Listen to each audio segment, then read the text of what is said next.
And it's fine. I've done it enough. Yeah. Fill Yeah. until Tvan gets here, and if he doesn't, we'll figure out if I'm solo casting this bitch. Oh, there he is. Never mind. Oh, Awesome. okay, Tvan. Oh. Perfect timing because they're just starting draft. All right, K, love you, bye. Bye, guys. Bye. What's up? You made it. Hello. Okay. Alrighty, we are in. We are ready to rock and roll. They are in draft, I am told by the great Yes. Ultras. Going to be like Altair. Hang on. Ultra, there we go. Yeah. That's. Okay. Yeah. Whenever you guys are ready, I believe I can switch you over. Tvan, you want to run through anything before we get started? Or are you ready to jump in? I'm chilling. I'm All right. in there. All right, let's get in there. All right. Switching you over. You are live. Thank you, thank you. Welcome on in. We're in week 2. We're day 1. And I've been informed by one of the owners of the league that this is a specifically chosen matchup on account of Team Elkay and Team Oasis have the same record. They are both, by very basic match points, 1-5 in the league so far. This is the bottom of the barrel brawl tonight, ladies and gentlemen. I have with me Tvan jumping in to help me orate through this onslaught. Tvan, how are we doing? Dude, feeling great, feeling good, ready to watch some League of Legends. Love to watch these kind of bottom of the barrel games. You get to see how feisty these teams are. I mean, there's only so many points that you can get in the series. But being 1-5, not a great start. So maybe this is the beginning of a comeback, or maybe this will be a 2-1 kind of series, and they kind of stalemate a little bit. I'm very excited and curious to see how these matchups actually end up going. Awesome. So let's go ahead and jump on in, just give an evaluation for just how the teams have been setting up. They're slowly going through their bans, which is perfectly fine for us. So it's a little mix up here on the stream for everyone, just so you know, but Team Elkay is on the right side for at least their team list, while they have chosen blue side in the draft. Panda Boy in the top lane, Billy in the jungle, Domlax in mid, Juggernaut for the AD carry, and Tricky Z as the support. For Oasis, we got The Human Faith, Astro Smash, Tungy, Dark Flare Mage, and Jake, the team captain, from top 2 support in that order. I'd like to highlight a few little things here before we get too much further. Still taking their time on their... There we go, a little bit of matchup. Thank you, production. So, Human Faith, I have been informed actually by the owner before he got out of the green room with us that Human Faith is the second best top laner in the league next to Striker Jones over on Jeskin's Think Rev Think. So, top tier, tier 1 there in the top lane, and very likely to beat up on Panda Boy, who may be trying to take away this Mbessa before we get too deep into the draft. Yeah, I mean, this is actually a very common draft that you would see in the higher tiers. And Church, I remember last time we cast together, my biggest complaint was people's decision to just have the worst jungle pool of all time.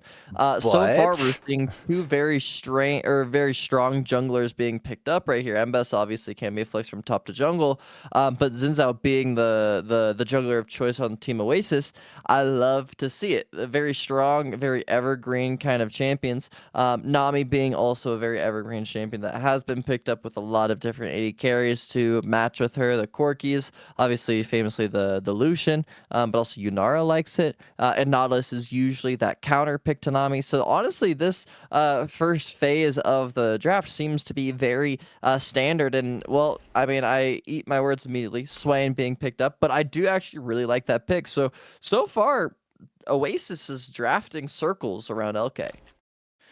So far, I remember hearing that, if I got it right with Tungy, is a typically safe mid-styled player, usually looking for control mages and things like that. If this Swain is going mid lane, it could be going top with Human Faith. I know Swain can be flexed across the board very readily, except for in the jungle. Just doesn't have the damage for it. So this could be one of the champions that Tungi has actually posted about that they will play to really flex their pool and really expand their pool, usually playing Anivia and things like that, and now trying to go for more aggressive or just off-meta picks. To round out the bans here, just so everyone's been aware, we've had Trinmere, Action, Camille, Renekton, Volibear banned on the side of Team Elkay. We've had Jarvan, Mundo, Blitzcrank, Mordekaiser, and Silas taken out on the side of Team Oasis. And now we've got a Lissandra coming in on the side of Oasis. So I'm almost wondering, this is becoming a very curious question right now, because Dark Flare Mage is one of the top sort of players in, but also is in an off role. Dark Flare Mage has actually been role locked elsewhere than their main roles. So this is, I don't know if we're having Dark Flare Mage just bringing a mid laner like the Lissandra or the Swain to the bot lane. So I think you're going to maintain that headache about the team comp issues inside of this league. Honestly, the Swain being 80 carry is it sounds weird, but I don't think it's really that bad. Swain and a lot of other mages in 80 carry aren't very uncommon as you might think. And Lissandra is a really powerful counter into Ahri. I was gonna say the only problem with bringing Swain and Lissandra, especially when it's a Nami next to it, is you're gonna have to struggle finding AD. Since out being the only AD, but Yone being the top laner picked up as the flex of Ambessa being killed with that Kha'Zix lock-in. I'm not too sure about that Ambessa-Yone matchup, but I do think that Yone has a lot more flexibility, especially because, you know, Human Faith is that very prevalent player. I think you can start to really run circles around the Ambessa. It feels like a skill matchup. But overall, I really like Oasis's draft into Elkay's. Elkay's is a very low range, and a lot of Oasis's champions love that low range kind of team fighting style, especially things like Swain, Lissandra, and Yone love just brawling out. Specifically, Swain is kind of going to run over all of these characters. Kha'Zix doesn't really have a target to kill outside of, I guess, Nami, but Nami can easily space in a way where she's never a target for any of these champions. So the only question for me for Elkay is the way to get back into this game is trying to play Ahri Kha'Zix towards side lanes and letting Smolder get a very early lead and having Smolder just completely take over these team fights and one-shot everyone, which could be a possibility if they get a big enough lead. Yeah, and I am appreciating that both teams have a lot of engage opportunities between the Ambessa's ult and there's a sneaky flank option with the Kha'Zix, usually not an engaged champion, a flash charm out of the Ahri, and then Nautilus classic hook, classic from the deep ultimate just to pop someone or pop the whole line of team members on the way to the target. Meanwhile, Oasis, plenty of engage options. Human Faith can jump in with his own ult. The Wind Becomes Lightning combo between the Xinjiao, Lissandra is a classic, just go right in and blow up a situation. So there's a lot of tools in hand for team fights, for skirmishes and things like that. And this is a very skirmish heavy league, unsurprisingly. The discipline is not Korean. It is not Korean at all. If these matches go to 20 minutes with no let's say less than 10 kills, it is a miraculous day, and we should all go gamble our life savings in something that's not the Stark market. So we are going to go ahead and get ourselves a little bit of a break. We'll see you on the Rift. Keep that tab open.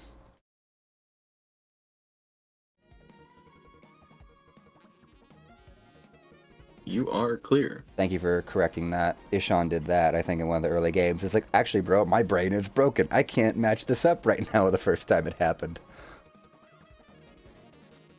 Ooh, goody.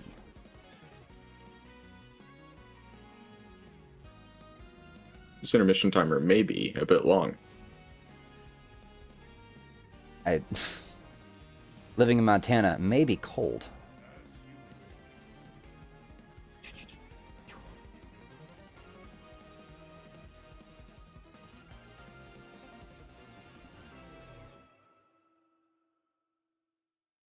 I look forward to this filler screen actually getting updated with like this season's highlights or whatnot.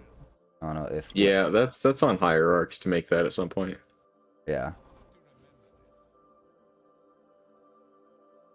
Still enjoying or appreciating just watching action happen, but I'm also just like, yeah, there's been some fun fights. We've casted some fun fights so far, you know. I was waiting for you, Tvan, to be way more excited about that Xin Zhao pick. Yeah, unfortunately, I'm not feeling super good today, so I don't know how much energy there will be. But I'm sorry to I hear will. that. I will try my hardest. It's all right. It happens. I can hear a bit of it. I know I was coming. I think it was Sunday that the sick for me was hitting, so it looks like we're about of a week delay.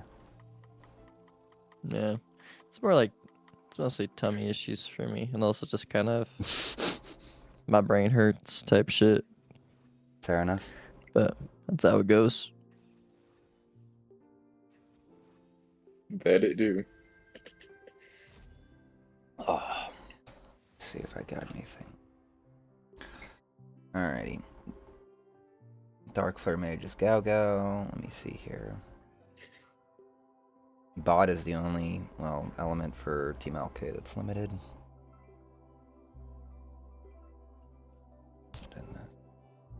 You know, it's a great thing that we moved over to like our new draft thing Mm-hmm. because when they were drafting, they missed a little Sandra pick.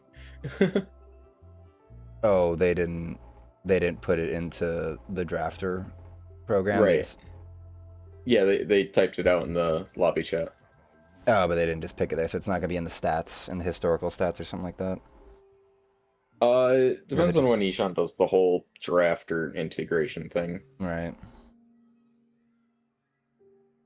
Kel and Tricky Z both looking for redemption. I believe they did not make. I guess they didn't. I guess they just didn't win last season or something like that, or from other leagues. No Benergy.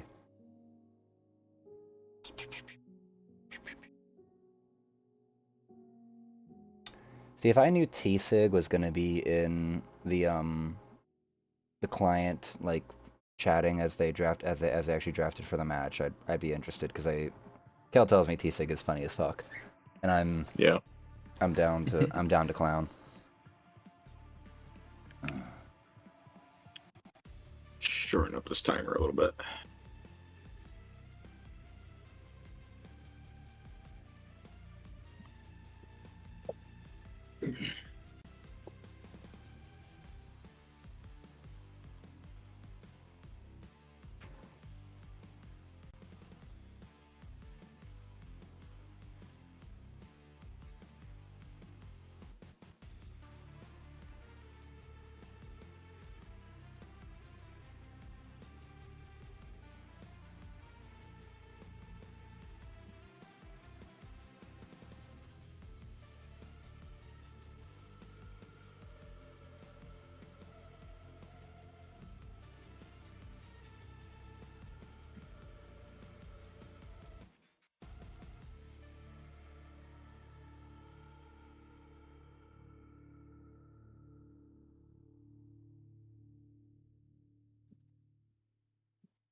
There's a certain thickness you get to with Mundo where it's like, you know what, Titanic Hydra is a good idea.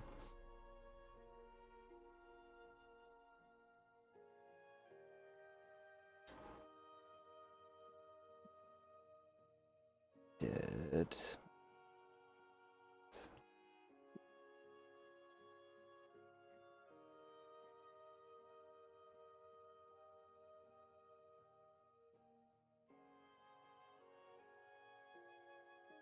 Oh, oh, it is playing that. Okay, cool, we're good. Should all be captured.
I think I'm ready in game.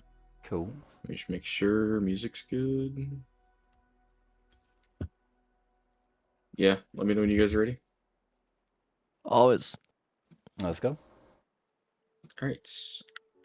Resuming game and switching over. You're live. Alrighty, let's get loaded on in here, everybody. We are getting ourselves started into this bottom of the barrel brawl between Team Elkay and Team Oasis. Can't say we have a lot of background on how these teams like to play, whether or not they're gonna want to play it slow, if they're gonna look for any invades, early fights, things like that. We are seeing a 2-ward bush down here in the bot lane, so both teams trying to play for information. No scanners on either team, so going to be pretty stabilized. Lissandra getting that ward over into Kaz X chicken coop. Yeah, the biggest thing to really look out for here is the side lanes of both teams. Top lane and bot lane going to be absolute Armageddon.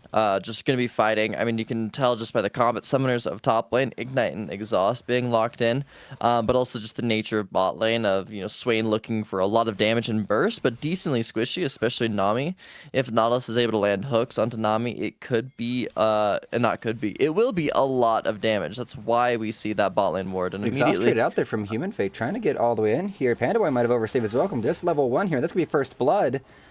Flash not spent by Panda Boy in that exchange. No summoner spell used by Panda Boy in that exchange. Okay. Yeah, Armageddon. It's going to be pure all-ins from both sides, especially in the top lane. Exhaust being used just to even reduce the movement speed and land the Qs for Yone. Very smart and very needed in this kind of matchup. And Bessa runs out of damage really fast. So the faster that Yone is able to get those attack speed items online, the faster that he's just going to be able to dominate this top side. And with the way that LK has their team comp being, they're going to need a lot of people to shut down this Yone, or else he's just going to be able to either outplay them very easily or just walk away. Yeah, the secret carry inside of Team Oasis by, well, got an exchange here. The hook's going to land onto Swain. Dark Flare Mage, Gao trying to get themselves out of here, is ignited. Jake trying to push away. The Dragon's getting low as well here. Barrier's going to be spent out here. Flash away from the hook. And now, I'm sorry, this is about to be a double kill situation here. 1 kill going over to, Nami. Jake is going to get the kill onto the Dragon. I'm sorry, the Smolder gets nothing out of that. 2 kills go into Tricky Z's pocket. Bloody indeed. It is heating up on this rift here. Oasis might be a very calm environment in the middle of a desert, but I believe the flames and the sand will be swirling through this match here. And Swain is honestly the bigger winner there. Obviously, neither AD carry is able to get any of those kills or gold, but with the wave not being able to be crashed by Tricky Z, Swain is able to collect 2 waves that Smolder missed out on that whole exchange. I was a little curious about why Dark Flare Mage waited so long to use Ghost. I mean, Ghost is kind of one of those spells that you can't just use, but nothing gank mid. You know, Ghost is usually one of those spells, kind of like Heal, where you kind of just willy-nilly use it. It's such a short cooldown. It's only 3 minutes, so you can just kind of pop it and not feel bad about it. But he popped it as soon as he was dying. A little unfortunate. Might have been able to outplay it a little bit more. Right in the jungle here. I'm sorry, Billy's been caught out here. Astro Smash is about to smash through. Flash over the wall into the red buff. No one's going to follow on that. Reserving their summoner spells for other engages. Domlax might be in trouble. He's going to get rooted. He's going to get knocked up. Flashes away, but I think it's going to be 4-0. Auto attack confirms it. Tungy with a kill. And the top lanes here are super low. Very quick pivot. Very well-informed pivot on the side of Oasis to identify that opportunity. Now we're going to have a kill back return. Panda Boy getting their revenge. Human Faith taken down. I don't care what you believe in. I don't believe in you right now. Dark Flare Mage is going to get hooked up, trying to fancy foot it. The heal's going to come in. Going to try to at least zone out with his Eye of the Empire. Is going to survive. Both AD carries not faring very well after that trade. lot of sustain on the red side, though. Swain is able to obviously naturally heal up from his own Ian passive, but also Nami healing is quite suitable. Nami running out of a lot of mana early on, though, due to her taking Guardian, which she felt was necessary for this Nautilus lane, and I can definitely see the argument for that, but with no mana flow band, makes things a little bit more awkward. Yeah, and the Ignite just came off cooldown for this Nautilus. This might be an engage that they don't want to sign up for. Good exchange of damage, but again, both mana pools on the side of Oasis for this bot lane are getting kind of low. The Q from Swain early on in this champion always feels very low. It feels like it drains it very quickly. You cannot spam any of Swain's spells in the bot lane when you're playing him in this role. It's not as free as you might want it to be. A little bit of a trade of damage here top lane. Panda Boy and Human Faith going at it. Looks pretty evened out. Soft gank. Astro Smash walking in with his friends trying to get a catch. The root's going to hit here. Oh no, that's a dead dragon. I'm sorry, Juggernaut. You're being turned into a pair of boots here for Mr. Swainy Boy. So, bird beats dragon. This is what we have learned so far in this bot lane matchup. Well, and so far, Oasis is just putting the gold right where they need it. Yone having that first blood, obviously dying later, but I think that was just a little bit of an ego play from Human Faith, but still being up 200 gold and having recurve bow double dagger, and probably going to be catching Kha'Zix taking those Krugs. No ping, though, so maybe they caught it, hopefully. But Lissandra also being able to accelerate into this Ahri matchup will make Ahri absolutely hate her life, and Swain getting some more gold is always handy. The thing is, though, fundamentally, Oasis's champs are just very strong into what Elkay's are. Elkay wants to be very fluid and outplay and outmaneuver, but when they have so much lockdown with specifically Lissandra to play off of, it's going to be very difficult for things like Kha'Zix and Bessa and Ahri to even be able to play these team fights and skirmishes if they play around their cooldowns correctly. Right, Exhaust's going to come out here. He's going to miss that hit. Oh boy, he's going to get knocked down, slammed down. Panda Boy with their second kill. The gold difference is actually on Panda Boy's side, but it's not much. Right now, the only great advantage that's been acquired has just been from Tungy in the mid lane, and that looks mostly to be like a CS difference with like the one kill over. So game is still stable. It's not entirely out of the hands of Team LK just yet, but it is the proactivity feels far more in Oasis's hands here with just how Astro Smash has been able to at least get the bot lane accelerated. And sure, Billy just made a move up top, but still, right now things are feeling very positive for Oasis. I really can't blame Human Faith for dying there. That's such a weird timer. I mean, he saw Billy on the Krugs, and you'd expect Billy to recall, but honestly, watching Billy's path, I've been very curious about where he's going every single reset as well. Hook's going to land on, and Sven's going to have to flash his way out. Depth charge is going to knock him up here. The auto attacks are coming through. Flash in from Juggernaut to try to confirm the kill, but Dark Gao has survived. And Gao is going to have to keep running here. The Kha'Zix trying to hunt them down, but he might actually catch himself some fish. Jake's going to flash away. Heal already used. This turning into a tower dive. The Flame... Mom does not secure the kill. This is going to be a handover. This is actually less than ideal. Juggernaut finally on the board for the kills here, and we're having fights all over the place. Doesn't look like it's going to be... Oh, that's getting close. Domlax looking for a kill. Spends his last bit of mana. This got to be finished off, and Billy roaming from bottom to top, finding themselves one after the other with successful dives and kills, and now a 2-for-1. Panda Boy's going to try to get themselves out. Will get the kill back. He's going to ultimate onto the Xin Zhao, and is going to be able to actually confirm that kill. Actually, no. My mistake here. Astro Smash come in to correct the situation. Billy from bottom to top is going to get themselves 2 kills and an assist. We are at 13 kills. We are not at 10 minutes left. We are beating 1 kill a minute right now. This is definitely Armageddon in hand. The fields are aflame. One of the most tilting things to ever experience as either a player or a coach is watching your players die to a jungler that goes from lane to lane to lane in a straight line and is successful. And I just felt that same way with Billy going bot, getting a successful dive, going mid and getting a kill, and going top, but Ult knocked out here. Really Darkflare Mage Gao looking for a little bit of extra. They're going to tie him out. Doesn't even hit the damage with the explosion. It feels kind of like a waste. No kill garnered. I really reaching for it. Really reaching for it after the series of kills that just have gone over into Elkay's advantage. And now, another engage. A little bit of damage trading out here. Human Faith trying to get the equalize. Gonna be able to get quite a bit of damage here. He's gonna miss the knockup. That might have actually secured the kill. But it will not be so. I'm assuming that's kind of how the matchup goes, is you kind of bait out the cooldowns of Ambessa and then try to heavy trade. Yone obviously likes those longer trades with lethal tempo. Astro Smash, though. Ult, Astro Smash looking for it. It's going to cut down Astro Smash real hard. Billy is going to get knocked up here. Ultimate's going to actually confirm, and they're going to be able to blow him up here. The knockback from Astro Smash is perfect, but this Ambessa is still going to be trying to go in, and the knockup through the wall. Human Fate secures it. I am very impressed with that exchange when Astro Smash with a perfect ultimate to deny Panda Boy coming in to save his jungler. And now Spirit Rush used to no effect, so just trading out abilities in the mid lane. Yeah, pretty good trade there in the top side. Human Faith played that quite well. Did need to use Flash, though, so do need to watch that against the public execution later on with Mbessa coming back up. No Flash on Mbessa either, but with the Ignite coming up, there could be lethal.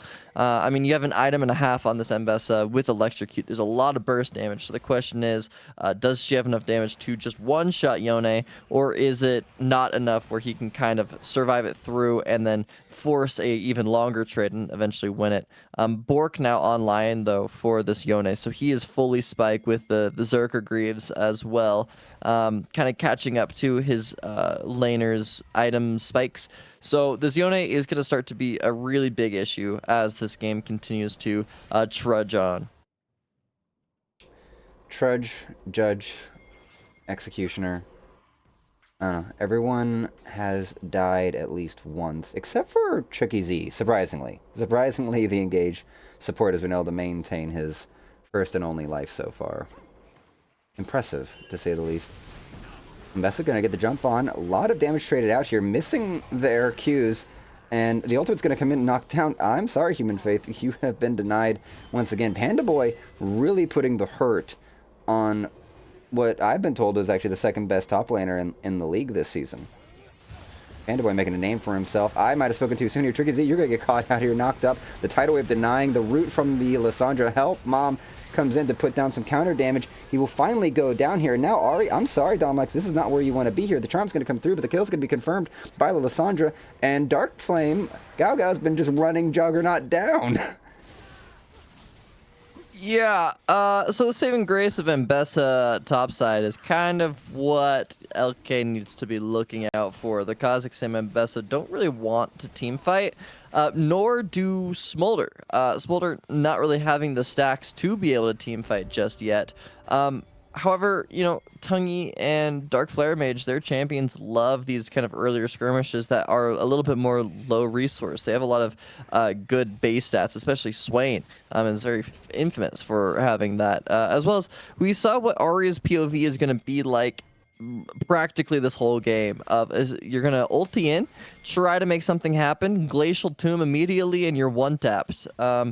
It's kind of just the way the Ari Lissandra matchup works. That's why people love to pick Lissandra. But as we said before, this Ambessa has a lot of damage. That kill onto Human Faith was through exhaust as well. So I don't know. He's got to play a little bit more smart to be able to win this. But that's the ultimate out here, and the spirit used, and there's he's going to get the kill back here. Oh, and this tower kill last shot, 2 kills over to this Yone. 5-5-1 versus the 8-4-1 Mbessa. Gold is still identical. This is insane.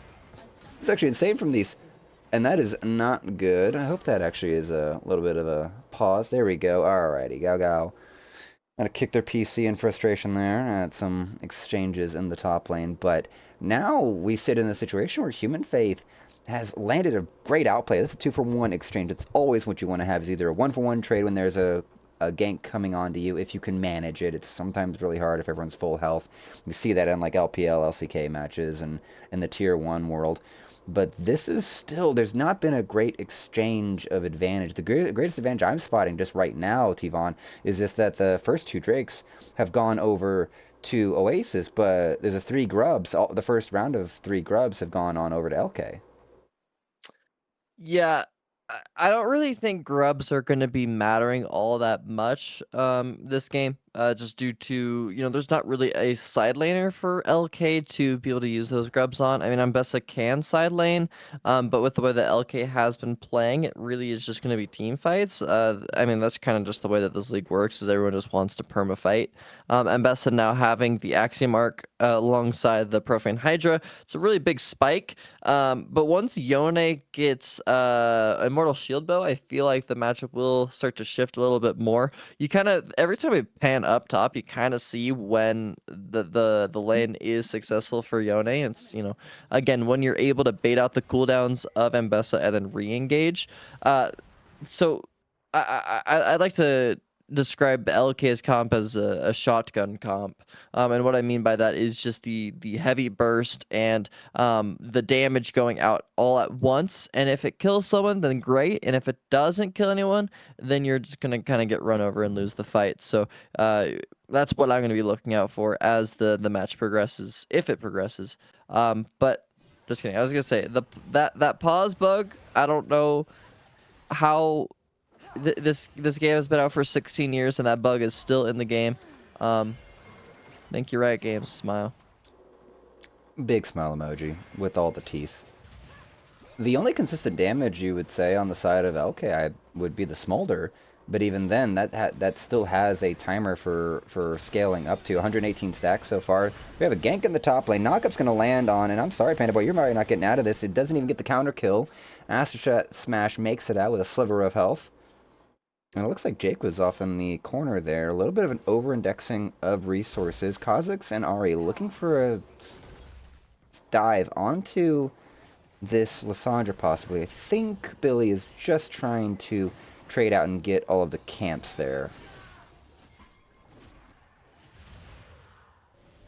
Yeah, I mean, there's not really anything to fight for. Rift Herald did just spawn, so some rotations could be necessary for that. TP is up for Lissandra, not quite up for Ahri, but the aforementioned Grubs does kind of push Lissandra away from TPing away so early, just because Ahri can easily take that bot lane tower. But I don't really think Oasis needs that teleport, as they can kind of just have full top lane control with the top T1 tower being taken down from Human Faith.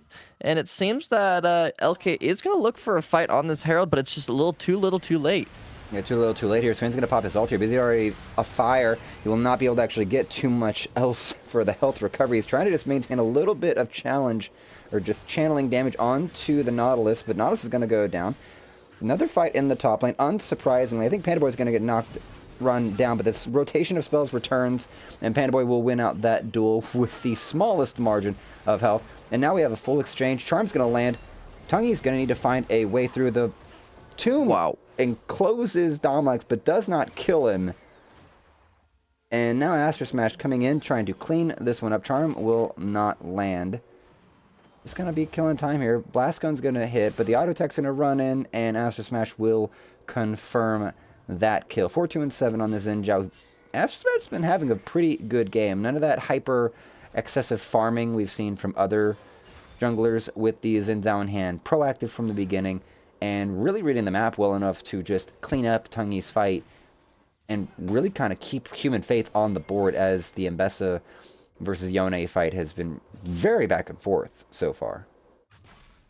But also, Astro Smash is able to. I mean, he is farming well though. Like that's kind of the thing, is after his timers of his camps, like he is using his timers properly, because there's kind of this like 45-second minute. Well, Lissandra's just dead here. Lissandra's gonna get caught out here. Not gonna get too much further. The hook's gonna miss. Gonna self ult. I'm not sure why. He's gonna get the root and dead. Okay. It's on a small timer. It's already going down pretty fast, but still a little confusing. Tippin's gonna hit, and now we're gonna have another jump on Astro Smash with the other kill. Soul Unbound will take Human Faith out of turret range. A little 3-man movement here. Gao trying to clear the wave, trying to keep this turret alive for as long as possible. Back and forth here. Top side, bot side. has been the real priority. This mid lane could have a fight at any moment. It's all up to Nautilus Hook, but I don't really think they can kill Swain at this point. I mean, Smolder has just no damage at this point. I really do like that both teams are able to cross map against each other. You know, if Elkay is making a topside play, then immediately Oasis is trading and playing bot side, and that's all due to the vision that Jake is able to get. I feel like the counter punches that Oasis is doing is due to the vision that this Nami is getting down. I mean, if you look at your map right now, below the blue side red buff, there's a ward. There's a lot of deep wards. It's always deep wards, but not deep wards for the top side. So every time they try to reclaim top, they're just dying. Both teams are living in each other's red side jungle. Red side is in like the buff, and it's really funny because you know, like, if I see that ward that's near red buff, I kind of have all the information I need. But it's just like they're being so disrespectful to where the enemy team could be. I mean, you're playing against Kha'Zix, Ahri, and Bessa, bro. Like, they could be in any bush. That's the way their comp works. Yeah, this is very much assassin ready to jump on and blow up and not have a chance. I don't, even if Tungi had Zanya's hourglass, let's say, in that last exchange by tier 2 topside, you're just delaying the inevitable. It's not really going to change anything. There is some level of hubris, it would appear, from both sides, and maybe more from Oasis. Just keeps going topside to try to reclaim or try to get Human Faith back into, or accelerate Human Faith beyond the matchup with Panda Boy to really enable, and that's gonna be a catch onto the Ahri here. Domlak's gonna hit the Spear Witch to try to jump away, and he's gonna go. They're gonna go all the way, all the turret shots, but that shield pretty much saves Human Faith from taking any more critical damage. And now Astro Smash has found himself in a very dangerous place. He's gonna bait Billy all the way up top. Billy's gonna hit his ultimate to cloak and get himself out of the situation. Nautilus gonna get caught, but there's not much else to be done here. And now the Ambessa has arrived here. She will have some sushi, and she wants some bird on the side here. The second charge is not able to be brought out, but Lissandra with the root double kill takes out the Ambessa and the Smolder. Is not going to overextend, just waiting for Astro Smash to finish this hammer and anvil strategy, and he will jump over the wall into the bush to secure it. Knocks the Nautilus back over the wall. You will be confirmed, but Domalax is here to handle it, and now double kill over to the Xin Zhao. He will continue his rampage. He will continue killing everyone he sees, and that is a ace. Triple kill over to the Xin Zhao, while Human Faith takes out the tier 2. That is a sequence, if I've ever seen one, of a Xin Zhao, a good Xin Zhao that's fed and is playing their stuff out, and the team is communicating. That was fantastic. Yeah, guys, Xin Zhao looks really bad this patch. We should never pick him. Like, for sure, guys. I don't know, man. How do you just see what? I mean, the thing is, you say he's fed. Honestly, he's not really that fed in the context of the game. I mean, he's about to recall and buy a whole Guardian Angel, but during, or a Death Stance. No, it is Guardian Angel, and didn't even fully get it. But at that point, he was 2 items. That, you know, a 2-item Xin Zhao can do all of that, and everyone else has 2 items in this game. So, like, oh, ooh, okay, snipe out here. I'm sorry, Gao Gao, you're going down here. Your Dark Flare has been snuffed. I believe this will actually get them to mid-tier 1, finally. They get to break open the map. And now the ward advantage, the bot side of the map's going to get darkened out here. Human Fate's going to have to be on notice. There is the Infernal Dragon will be up in a minute 20. I think they're trying to catch Human Faith out. He is going to try to get on in and get a kill off. Misses the ultimate, goes super wide here, thinks he's going to be able to secure the kill. Does actually get Billy, get the jungler out of the equation. That is a 34-second death timer on Billy. And now the fight continues here. Xin Zhao is back for more here. He is ultimate. You're not going to be able to hit him unless you're in face tanking range. He's going to be able to jump on. Lissandra going forward here, trying to catch onto the Smolder. Wind Becomes Lightning will not strike here. Nautilus is going to try to go in to try to do a little bit of some disruption. Juggernaut trying to get the confirmation kill, will not go down here. And now Domflax trying to get the confirmed kill, but everyone's so low, and then they all recover here. Astro Smash is unkillable. Oh, Astro Smash is on a tear right now, but someone that is also on a tear that we haven't really talked a lot about is Tungi, who is 3.5k ahead of this Ari. And like looking at the Lissandra, like, yeah, she's doing good, whatever. It's more about making sure that this Ari isn't doing anything. That is a 1 in 7 Ari, not even 2 item. Oh, what are we doing there, bro? We just saw them all bots. That's a windshield moment for that bug, I gotta tell you. But like that's kind of the point of this Lissandra champ, right? Is to make sure that Ari cannot play the game. But it's a TP from Mbessa into the bot side, and it is a pinch for a dead Ice Lady. Oh, it's not going to be as warm as you would like it to be here. It's going to have to use the ultimate. It's going to get denied. Tungi just trying to maximize the investment that's necessary for Elkay to get the kill, but Human Fate's just going to take care of this turret. That's a trade. A death for an objective is always a fair trade, and that is soul point over to Oasis. They have secured not only their nice little bit of water and trees in the desert, they have fortified it with flame to pretty much put this little water tank down. You will be ripped from your wall, Team Elkay. And this is we're going the distance here. 23 minutes in, about to hit 24. Soul point acquired. 6k gold lead and a Xin Zhao that won't die with an Ahri that's been basically neutered in this game. This has been a fantastic brawl match. This is what we're looking for. This has actually been pretty exciting so far, Tvan. Yeah, with Ahri out of the equation, it allows Oasis to just fully build only armor because it's only 80 threats. Oh my god, that lethality damage. Wait, he wins this. He's done.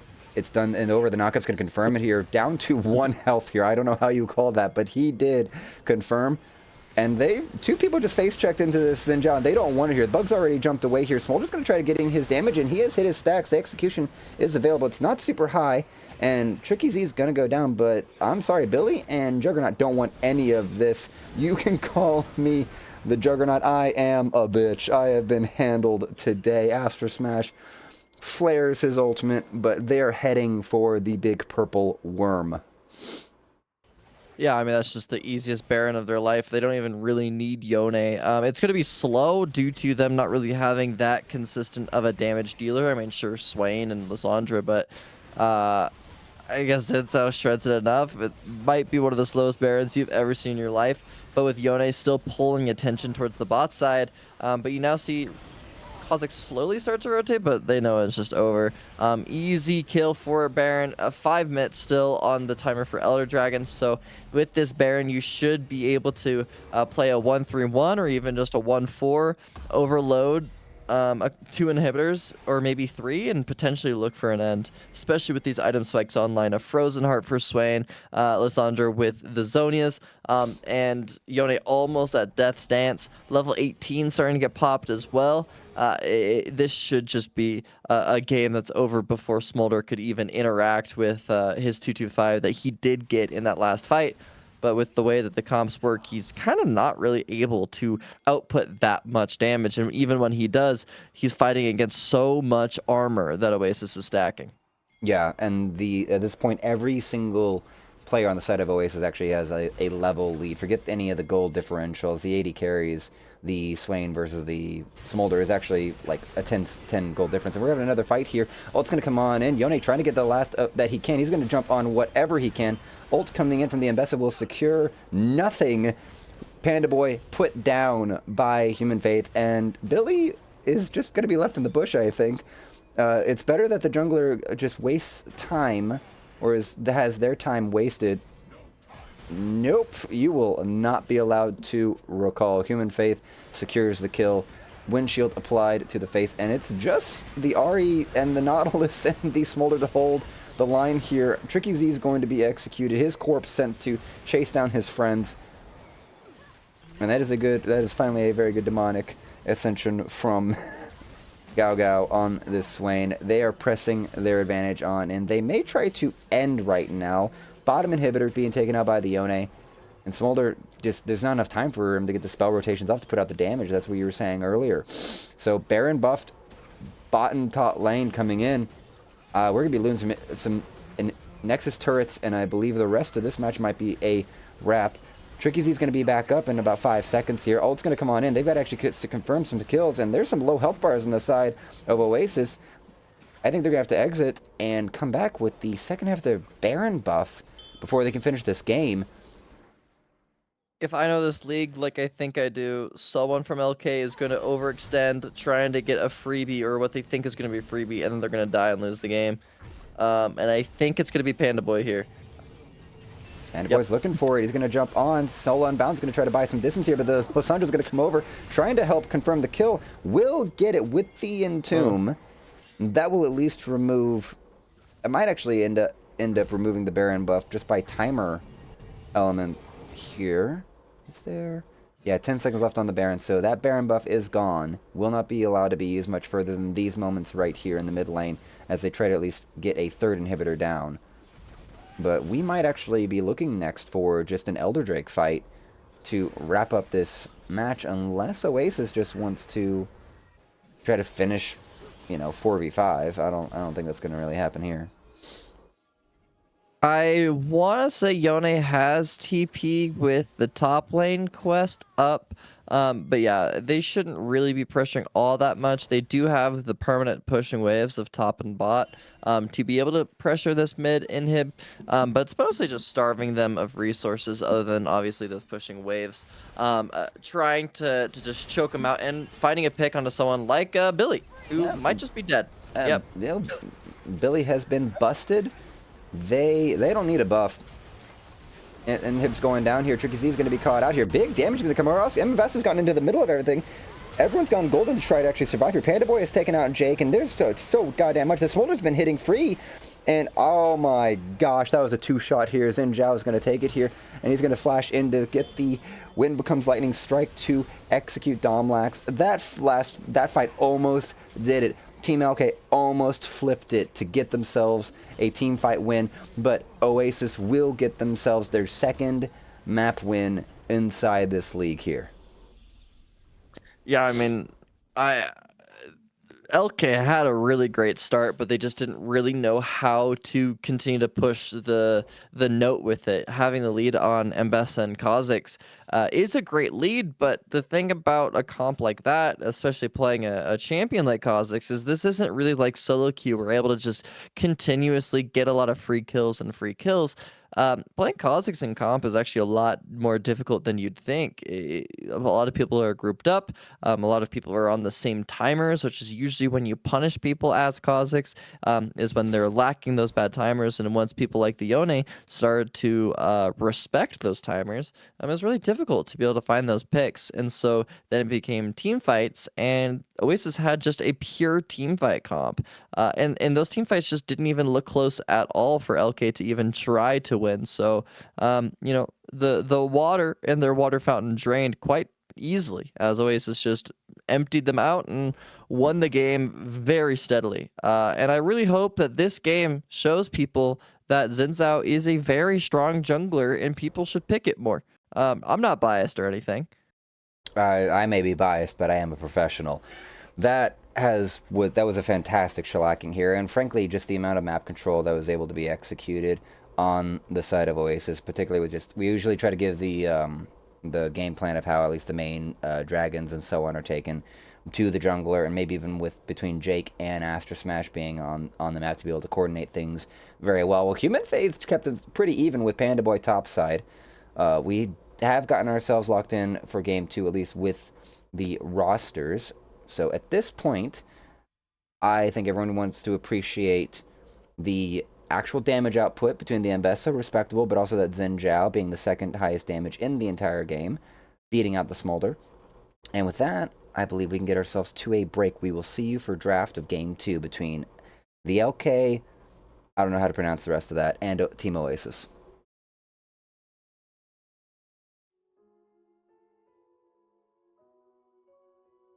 All right, you're clear. Thank you. That was fun. Yeah. And doesn't look like... Okay, so Lucan for Astra Smash, Justin in for Tungy, Human Fate still top, Gao Gao and Jake still bot. No changes on the side of the Elkay. I don't even know if they're trying to say a name with like LZS8Ls. That's just the model number of yeah, that like water Water water fountain. fountain. I love this because I see that water fountain. I'm like, ah, yes. I also remember being in public school. Yeah. That's fantastic. It's so silly. It's so silly. Alrighty.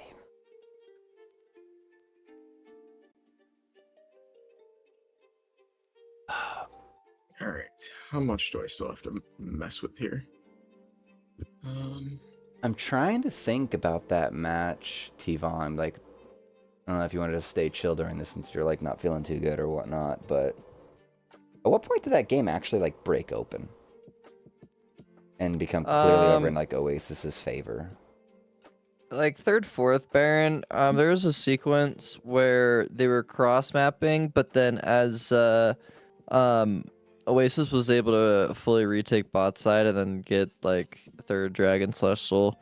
Right. And from there the game is just kind of over. It's I mean, locked in. Infernal Soul is just so broken, bro. Like, No, I get that. I was just trying to think if there was like a clear skirmish where like the advantage of taking. I think the one moment that's sticking out for me that might have been it is when the Human Faith got like a 2-for-1 exchange topside, but that might have already been that 2 or 3 dragons deep for Oasis. So.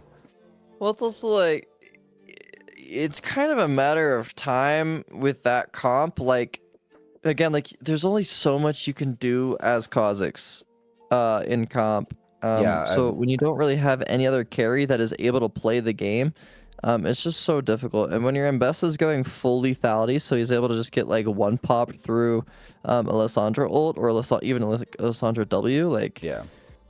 they just don't have enough damage to shred through the bulkiness that Oasis had. I mean, they had a lot of HPs, a lot of bruiser champs, and so they just never had enough damage to really kill anything. So Yeah, no, that tracks. That game was just kind of on fire from beginning to end for sure. it's also the retake topside where Zinzo, like they aced 4v5. Yeah, Zinzo, yeah. like that was that at that point I was like, all right, this game's over. Like, Well, I try not to say like this game's over because they can always make mistakes and people aren't Oh, yeah, perfect. especially but at this- at that especially point at I was this like, level, oh, this yeah. this game's so over. Like, Kind of like thought, you could have- kind of thought the you could have, like, Elkay was Silvers actually play gonna. I thought the Elkay was actually gonna do pretty well once Billy was able to like roam through from bottom to top, and then I think that's when Oasis like, Yeah. okay, lock in. The Kha'Zix just got to like free roam and farm 3 lanes. Let's get our shit together here. Come on. Yeah, I mean that's kind of the only time where that Kha'Zix does have a chance to be able to kill people is like that early mid game. Yeah. Perks of being the person to be spectating the game. I know when it's over 3 minutes for everyone else. I'll, Well, lucky you. You hear us making commentary about things that are just like, yep, they don't know, but it actually went the other way. Oh, hang on. I fucked up. Browse.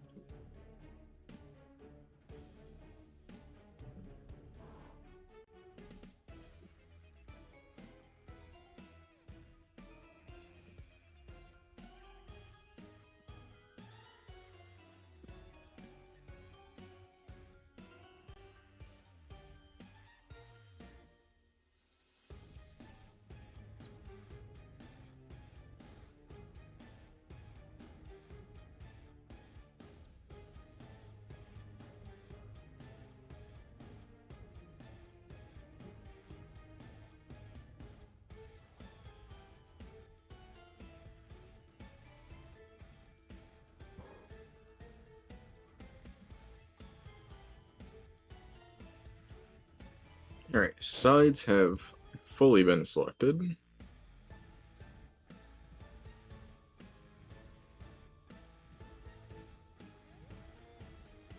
That's interesting. We're going into 2 matches in a row where Oasis actually is lower in points than the Elkay, Team Elkay. But But Oasis is totally gonna win again. Bro, I go one day without watching the LCK, and we're picking Morgana support and Alawi top lane. What the fuck is happening? LS has actually been coaching a team in secret. Wait, I get to play Morgana support again? No. That's not what was said. Terrible. That's not what was Just said. because Carrier played it does not mean you should play it. He Hey, said I'm that. a million points on the champ. Okay, but that champ is still terrible. Don't you? No. This is not how we justify these decisions. It's because he was facing he's facing Annie Leona, so Morgana does get a lot of value there. But bro, every time I'm autofilled, AD carry, and then my support locks in Morgana, I actually want to dodge. Like that champ's so terrible. Peace and love. I'm just remembering those days of just Morgana was just a support player or just a wave clear mid laner. And it's probably still the same reality, really, but then She just doesn't. I mean, there was the days when she was a jungler against like Rumble. You could like. Alright, yeah, they've started draft, so we can go in whenever. alrighty. Yeah, I'm ready. Okay. Let me do this. What's that? And then. Yeah. Okay. Going in now. You are live. Game 2 draft is in front of us. Team Elkay has chosen not to change anyone on their roster for this second game. Oasis, they've brought in Luke for the jungler instead of Astra Smash. And they have also traded out Tungi for Justin. So very happy, I believe, with how that first game went. Gao, Jake, and the Human Faith will be sticking with us in the AD carry, support, and top roles. But I wanted to point this out, actually. I noticed this while we were getting ready to come on into draft here. This will be the second time in a row that Oasis actually is coming into a match against the Team LK with a point difference between at least the two teams. And I still feel like, at least with how that game went, depending on how Luke can play, if he can match any of the output that Astra Smash was able to provide, I'm kind of favoring Oasis because Jake, the captain, is still on the team, still in the roster right now. I mean, honestly, like in my opinion, the reason that last game was just so easy to play was like their draft, and I know I say this a lot, but their draft was just easier to play. Draft doesn't really determine games fully.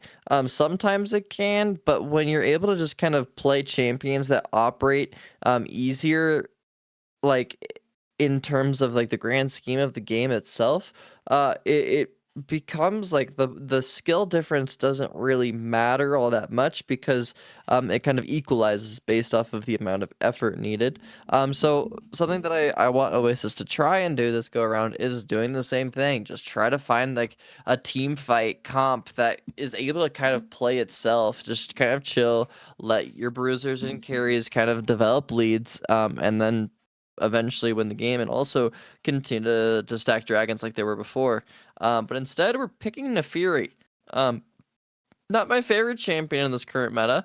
That's a jungler that doesn't have bruiser or really easy gank setup. So already, I'm a little concerned for Oasis.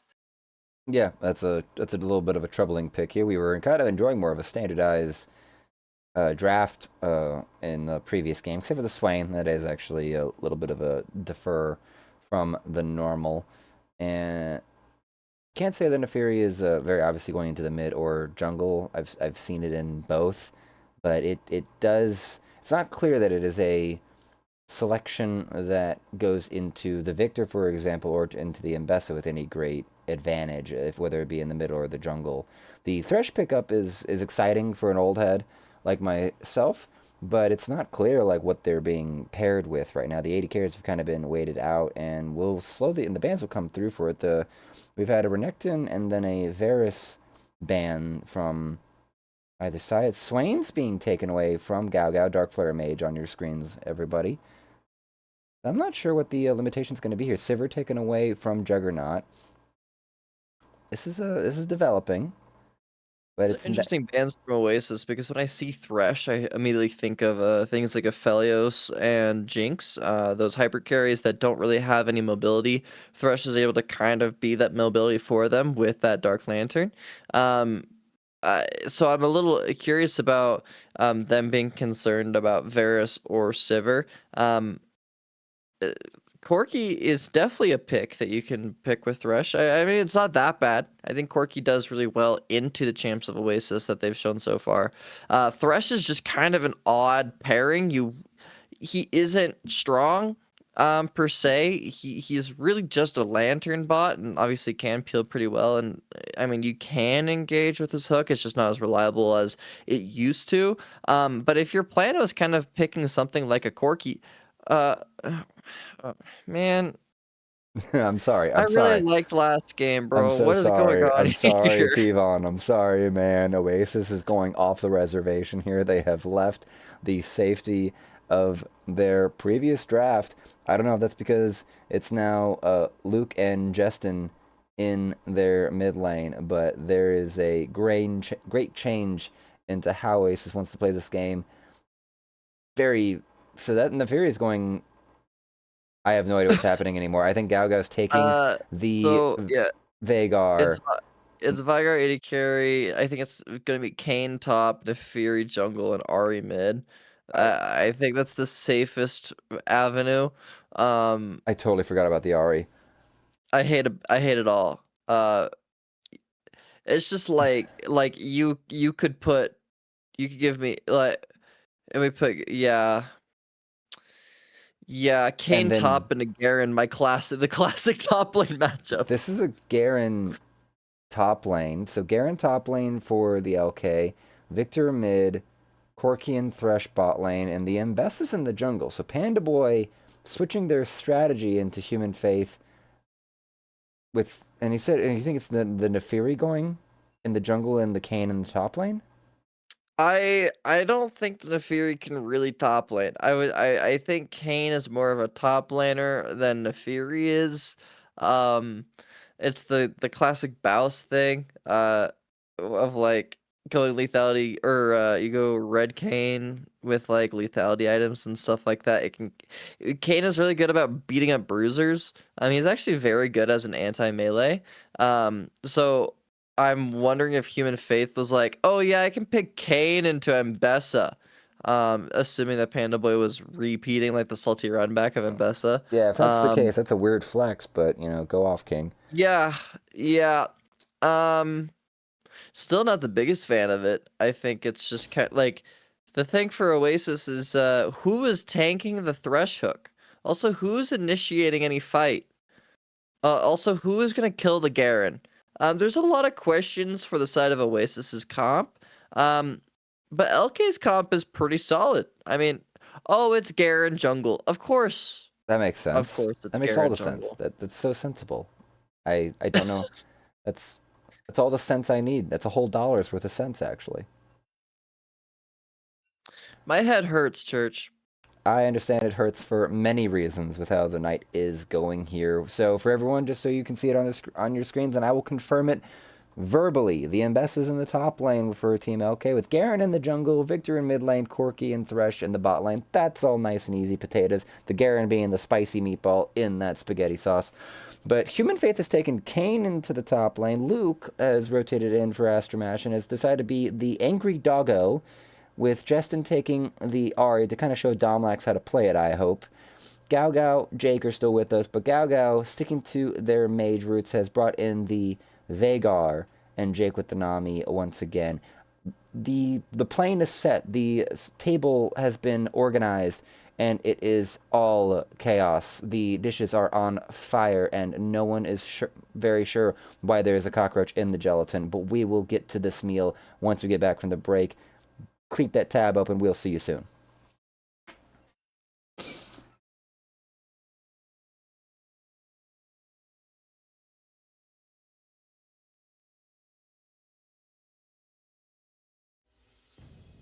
All right, yeah, you're clear. And they actually changed it afterwards. They're sending Garen top and Bessa jungle. Okay, Okay. thank God, bro. That makes more sense. Although I'm kind of laughing at like the hyper mechanical change from Mbessa to Garen for Panda Boy. Because we do that, do a dash, spice, do that, and now it's like Demacia. It's so silly. It's so silly. Garen just fundamentally has not changed as a champion like ever. I think the best thing they ever did was be like, yeah, you can cancel your spin. Yo, mechanical outplays. The game needs champs like that, though. I do appreciate the game having like stat check games that can nullify like these really complex mechanical champs. Yeah, you gotta love that.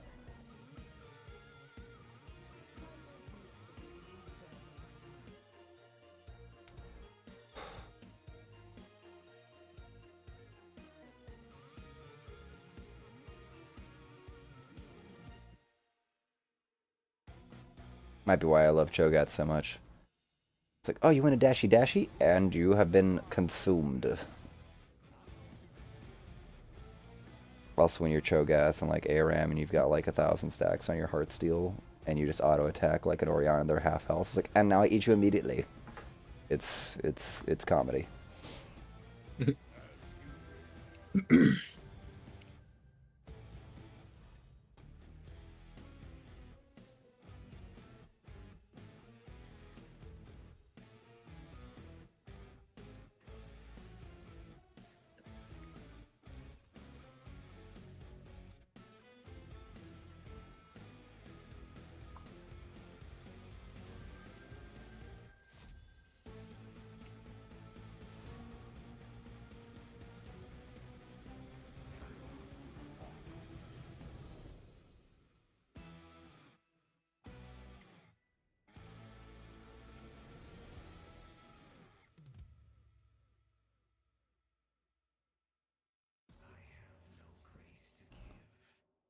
Let me finish this Duolingo lesson.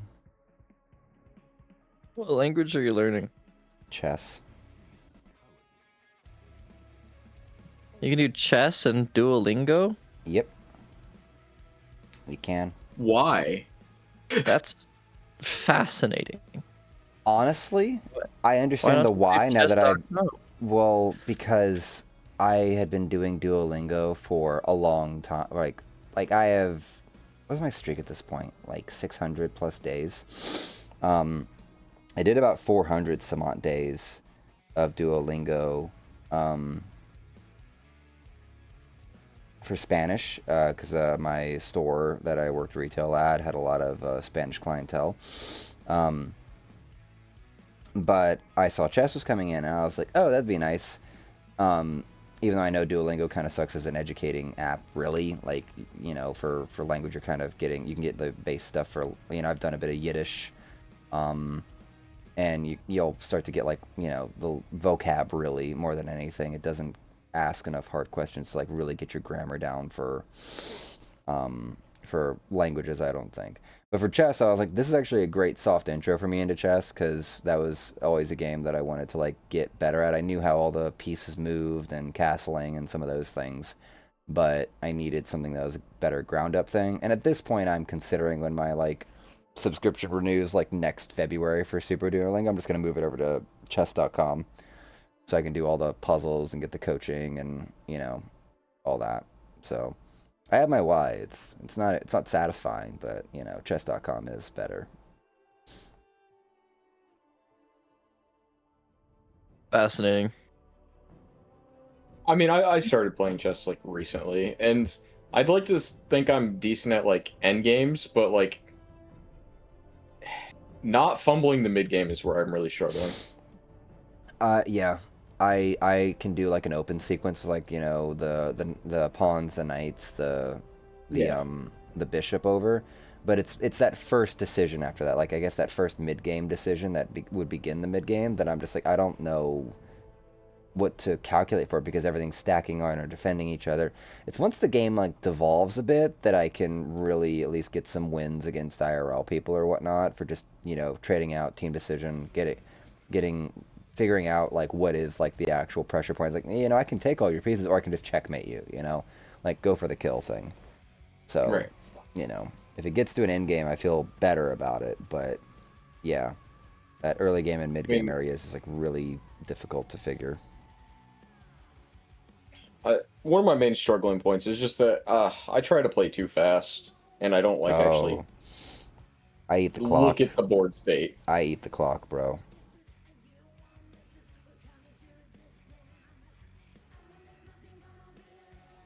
Right now, like, I'm doing a ton of puzzles every day, and then I'm trying to go through all the bots until I can like regularly beat like the 1500 plus bots. Right.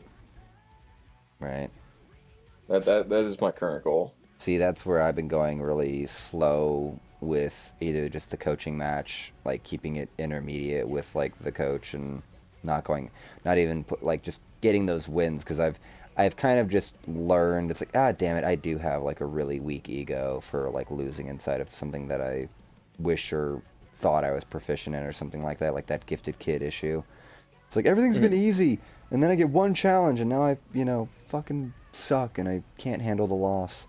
So I actually had one round of like confidence, probably because I was high or something like that, but I like played like a Magnus Carlsen bot, and you know, like lost, but it's like, yeah, you played at about a 1500 elo rating. I'm like, that actually is a compliment, and I'm like, you know what, I'll take that. Lost by like 8-10 points, you know, for resource value for all of the pieces that I lost, but I was like, you know what, okay, I can eat this loss and not be a sad bitch about it.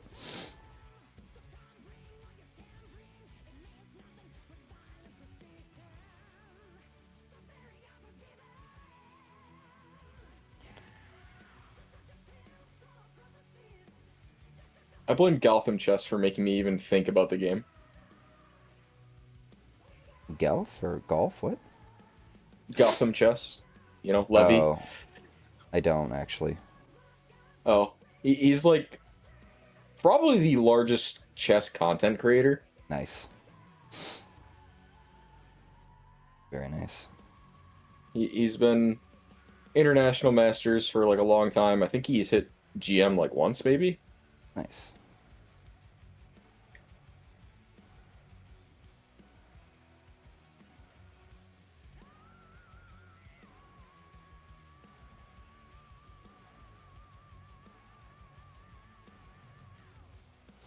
I get to blame my algorithm, I think, for just taking me across chess drama and stuff several times. Yeah. You know, listening to probably like the first third maybe of Magnus Carlsen on like Joe Rogan or something like that, and I think I was getting the feed about the guy that like potentially like had like a vibrator in his butt or something like that for Jesus. for in that Magnus Carlsen match or whatnot that he beat him in or whatever. So that's kind of the most I've gotten, is just clip stuff. And then I really liked chess as a kid, to where like I got gifted 2 different chess sets. One was like a really cool like fantasy medieval with like knights for pawns or something like that, and castles for the rooks. And one side it looked like, you know, I never played Warcraft, but like the side that's good per se, versus like the Horde. The Alliance. The Alliance versus the Horde. So it had like, you could think like that Alliance thing, but it wasn't actually World of Warcraft like licensed or anything. But you know, the bishops were like, you know, like look like sorcerers, wizards, or something like that. You know, the art style was really freaking cool. And then my uncle, are we about to go in, by the way? If the game ever loads, yeah. Okay, cool. I saw the timer, so it's my only input. Yeah. But my uncle who traveled, I think he worked now. for like HP or something like that. But my uncle like would go to India or Paris all the time, like for like, you know, in for a thing, and he had gotten me. I still have that. He got me a pretty much like a wood hand carved like chess set from India.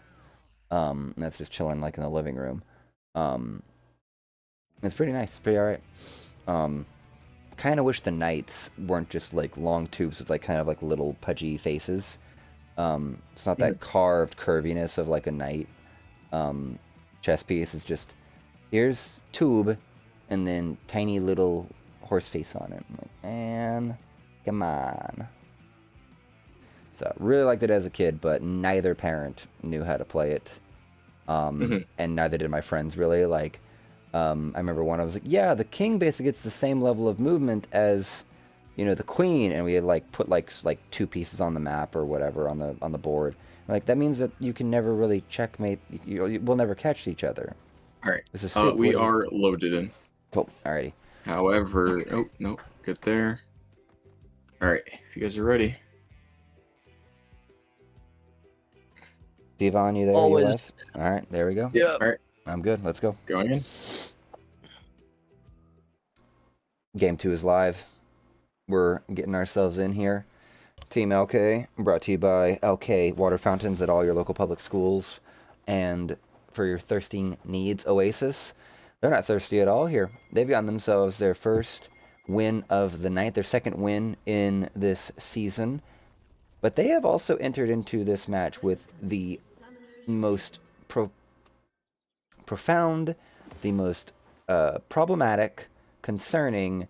I have, in fact, put on speed dial a bit of emergency care for Tvan, because if they get to win with this comp, I'm not sure how do you think you're going to take that, Tvan, if Oasis actually pull out the dub on this second map with this ridiculous comp? Well, I luckily have therapy coming up in a couple days, so she will hear about it. It will be. I'm just like, you know, sometimes as a color caster, I try to like envision how these champions operate with each other, and try to kind of predict in my head like how team fights are gonna happen, so that like that's kind of where I judge analysis off is that. Hook's gonna land. Veigar gonna get popped down a bit here. Gao gonna be in some pain, and that might be how this keeps going. You were saying, Yvonne? Yeah, I have no idea how Oasis is ever gonna play this game. Like what we just saw there, Tricky Z hitting a hook. I think that's just gonna happen all game. Is one of the squishy champions are gonna get hit by a hook, and then someone's gonna get blown up with Victor Laser and Corky damage. On top of a public execution and Garen. They just don't have damage. They don't have engage. They have scaling, I guess, but like they don't really have a lot. They have a baby cage. They do have a baby That's cage. true. That you know gives them a lot of space. But I just don't anticipate that they're going to have the coordination to use the baby cage for the spacing that's needed. The tankiest characters that they're going to have, Charmlands, Domlax, and Justin giving each other the hurt. But it's really hard for even tier 1 teams to really utilize the baby cage properly to space themselves between the enemy and use that properly. The Human Faith and Luke are the only ones that have any sort of tanking ability with their champions per se, but Kane's usually more of a brawling type if it's Red Kane, and Nefiri can build kind of bruisery tanky and has an ability that just allows for someone to, you know, kind of disrespect and provide, you know, that space and get out of trouble. But that's, again, the synergy between these champions is a puzzle. Is a puzzle that Oasis needs to figure out, because we're not gonna spend many more resources trying to see how it goes. Well, even if they do go those bruiser builds, it's just like, okay, well then what's the damage that's supporting those bruiser builds? Because, you know, they're not going to be outputting that much damage. And I look, and their supporting cast is Ahri and Veigar, which can do damage, but they need kind of time to do so. Whereas the supporting cast of Elkay has two very high DPS output champions. Ignite's going to go down here, and I'm sorry, your first blood's going to go over to the Human Faith. I don't think Panda Boy was ready for that matchup. Ignite's exchange, but the Human Faith will burn hotter than Panda Boy this time here. So the grudge match continues between these two. I had a nickel for every time Human Faith has solo killed Panda Boy. I'd have 2 nickels by now, Church. That's actually incredibly insulting against the Human Faith, but Panda Boy has done themselves proud with how this entire long-standing matchup has gone between Game 1 and Game 2. We'll see if Panda Boy will continue owning the situation. I kind of end up thinking with how the ultimate exchange works, just in that simple dynamic, that advantage kind of goes over to Human Faith. Yeah, that's actually a great question. If you Kane ult as the Garen ult goes through, does the Kane die? Oh wow, Wow. we That's missed a lot of spells there. Dancy feet here from Tricky Z, and poor aim from Jake. I kind of was hoping that the bubble was going to do something here. Garen's going to meet the dog in the water. Gonna have to run away. No help topside. Billy has gone on to their second clearing waves over at the Wolves right now. Low activity. We're actually at a little bit of a low activity here. 5 minutes in. Well, yeah, because Oasis can't do anything. Like, none of their champs can do anything to initiate any sort of combat. I mean, obviously, like, Kane was able to get that first blood, but the Fury doesn't really gank early until she gets her ult. But even when she gets her ult, it's like, who helps CC? I mean, I guess you can go onto a charm with Victor, but Ari kind of needs to get ult first before that as well. Also, follow up of that question earlier. My guess is that Kane ult, if you Kane ult and then get Garen ulted as you're like going into Kane ult, I think you still take the damage. Because if you get ignited. Oh, there's the ultimate exchange here. I'm not sure this is actually what you want to be here. Human Faith is still alive at 1 health. Luke is up here, but not with level 6 here, while Billy has been taking the Ocean Drake. This is a awkward standoff here right now, trying to buy space from Panda Boy, who has the health advantage here and will start healing up with that passive. This wave needs to get crashed. And Luke shadowing Human Faith to make sure he can do that. So the back off and the reset here. So ults exchange, Ignite's not in hand for that fight. That might have been the bigger deciding element in that duel. But top laners will reset and come on back later. Charm lands. Domlax going to put down the gravity field to try to keep Luke away from him. And we're once again going into it. Jake is in a bit of trouble here. On fire, hooked up. Panda Boy has made... Nope, that's Billy. I'm sorry here. Someone else is piloting the Ambessa. But that will be Jake. Cut up, diced up. Advantage going over to Team Elkay here in the early game. I mean, that's kind of the only place that Billy really can go, and with not even having to use public execution, obviously feels really nice. Now you can start to put pressure onto mid lane as well after the Scuttle Crab is done. One problem I'm going to be noticing for Oasis, though, as the game continues to go through, is there's going to be a lot of scaling for the damage of Oasis. I'm seeing Dark Flare Mage is going Roa and Archangel, so this Vigar is going to take a long time to really start to get damage online. And I'm going to continue to note about the damage output of Oasis, because I think that's going to be the biggest problem. Charm going through, though.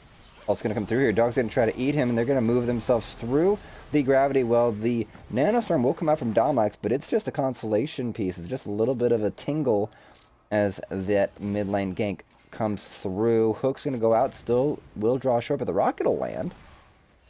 Dark Flare Mage keeping themselves going pretty well. Her 48 bonus AP has been acquired with their Q farming the minions, as well as any spells hitting Juggernaut and Trixie. Baby Cage catches no one. So, yeah, no, the delay on the Veigar is kind of a poor decision. Feels like a poor decision on the side of Gao Gao. I really feel like the side of Oasis needs to scale themselves up pretty quickly, as fast as they can.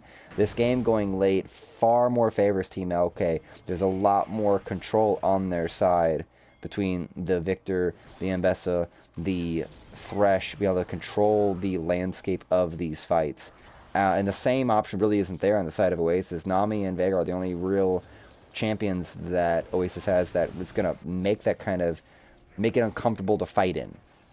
I don't really feel like Panda Boy or Billy are going to be that concerned about whatever is going to be thrown at them, unless we're ending up in skirmishes or 1v1s. Well, I was bringing it up too because Victor is also going Roa. So this Victor, I mean, he's going to lose a little bit of damage, but I don't think there's going to be that big of a damage like need for the side of Elkay. But the fact that he's now able to potentially survive the amount of burst of Ari and Nefiri have, if he's able to survive that shotgun, he's gonna be able to output so much DPS. So, he's going this is for gonna be it. the concern here. Ignite's gone down here. The Burn's gonna actually take it. The Human Faith has shown their proficiency. They understand this matchup way better than Panda Boy does. Panda Boy's had to be on the back foot for this top lane matchup here. This Garen is not going to come online. Last week you got to see a Garen absolutely abuse matchups into Zimmy over at Think Rev Think. But this time around, this Garen is not nearly as aggressive here. Nefiri going in hard here. The Charm's not going to land here. Spirit Rush brought forward here. Justin fishing for something. They're going to try to get this blue buff, but the rockets coming in from Juggernaut are making this uncomfortable, and the rest of Team Elkay have arrived, and the public execution is going to come on through, get the knockup, but Luke's going to be able to get out. Execution, I'm sorry, Human Faith has lost all of their bonus points from earlier, and now Tricky Z pressing forward, trying to see if they can catch anything else. Aqua Prison will miss, Charm will hold off, but now we've got a fantastic counter push, a little bit too deep. Oasis went into Team Elkay's jungle, and they're going to pay for it. Tempo shift. Yeah, 1-for-1 overall for that bot side play, but Panda Boy able to catch Human Faith off guard towards the top side. I believe Human Faith was going for a proxy, and then Garen was able to just Demacia him out of the game, and he's actually going to be able to proxy himself a wave. But the transformation of Kayn to the Darkened form has been achieved, so a little bit of that bruisery Kayn that we'll be seeing. That knockup is going to hit. And him having the Crypto Sword, he's going to do a lot of damage. I'm sorry, this is going to be how this is going to be here. Human Faith's going to chase down the Garen. No ultimate available for Panda Boy, but it doesn't matter. Human Faith does not need to use his ultimate to confirm that kill. This topside situation might be way more lopsided. Last match with the Yone versus the Ambessa was a consistent fight v fight. And now with Team Oasis, they're going to get corralled here, getting pushed around here. We only going to get one use of this baby cage here. Gao, you better use it on something that needs to be caught. But it's hard for him to get into range to actually get that baby cage to work, right? So the poke from the Victor and the Corki is just going to continue to whittle them down until a public execution can just go off and one-shot whoever has received all of that poke. And this dragon's being kept alive pretty long. The wave's going to come on through. They're going to jump on in, and Bess is going to secure the dragon. And now time to try to follow up and get some sort of team fight win here. Spirit Rush comes in, but now this Ambessa is going to get to run wild here. No kill has been confirmed for Team Oasis, or Tricky Z is going to get the kill onto Jake. That was a horrible sequence there for Oasis. Team Elkay wiping the floor in that situation there. Everyone kind of dying here. Another proxy farm for Panda Boy. They just couldn't make a move into any direction there. The baby cage is only kind of worth it if you can actually get the land. I almost wish this Imperial Mandate was the Shirelia's Reverie on the Jake just to be able to get them that little bit of an inch advantage to catch someone, because the Victor got to stand all by himself in that brush and just poke them out and really disincentivize and put Oasis at a disadvantage in that fight. Yeah, and this is kind of what we were talking about in the draft and why I was, reacting the way that I was. There's kind of just like this disconnect that Oasis has from the enemy team. It's just like their engage there was a Nami ult, and you can really only do so much with the amount of CC that they have that, Elkay just kind of shredded them. Juggernaut took a lot of damage, but was able to just kind of out damage it and survive and just kill the Ahri and continue to run them all over, and Bessa was able to dive the back line and take care of the Vygar as well. And I think we're going to just be seeing that a lot more as this game continues. And even as this Garen scales up, yeah, he was losing the lane, but I think he's going to get to a point where he can kind of just do that to Kayn all the time, whenever he wants to. Yeah, that was not what you were looking for there. It feels like Human Faith might have actually thrown any advantage that they had when they had the failed proxy farm and Garen caught him in the jungle earlier, and now Garen will become a thick boy, and it looks like, yeah, this Kayn's trying to go for a lethality build instead of for that bruisery build that just allows him to just face tank Oh, and the baby cage is going to catch. Ult's going to try to go down, but I think you've gone too far here. Nefari's going to have to flail themselves out and away, use their dogs to try to protect themselves. Everyone is so low on the side of Oasis in this 3 versus 2.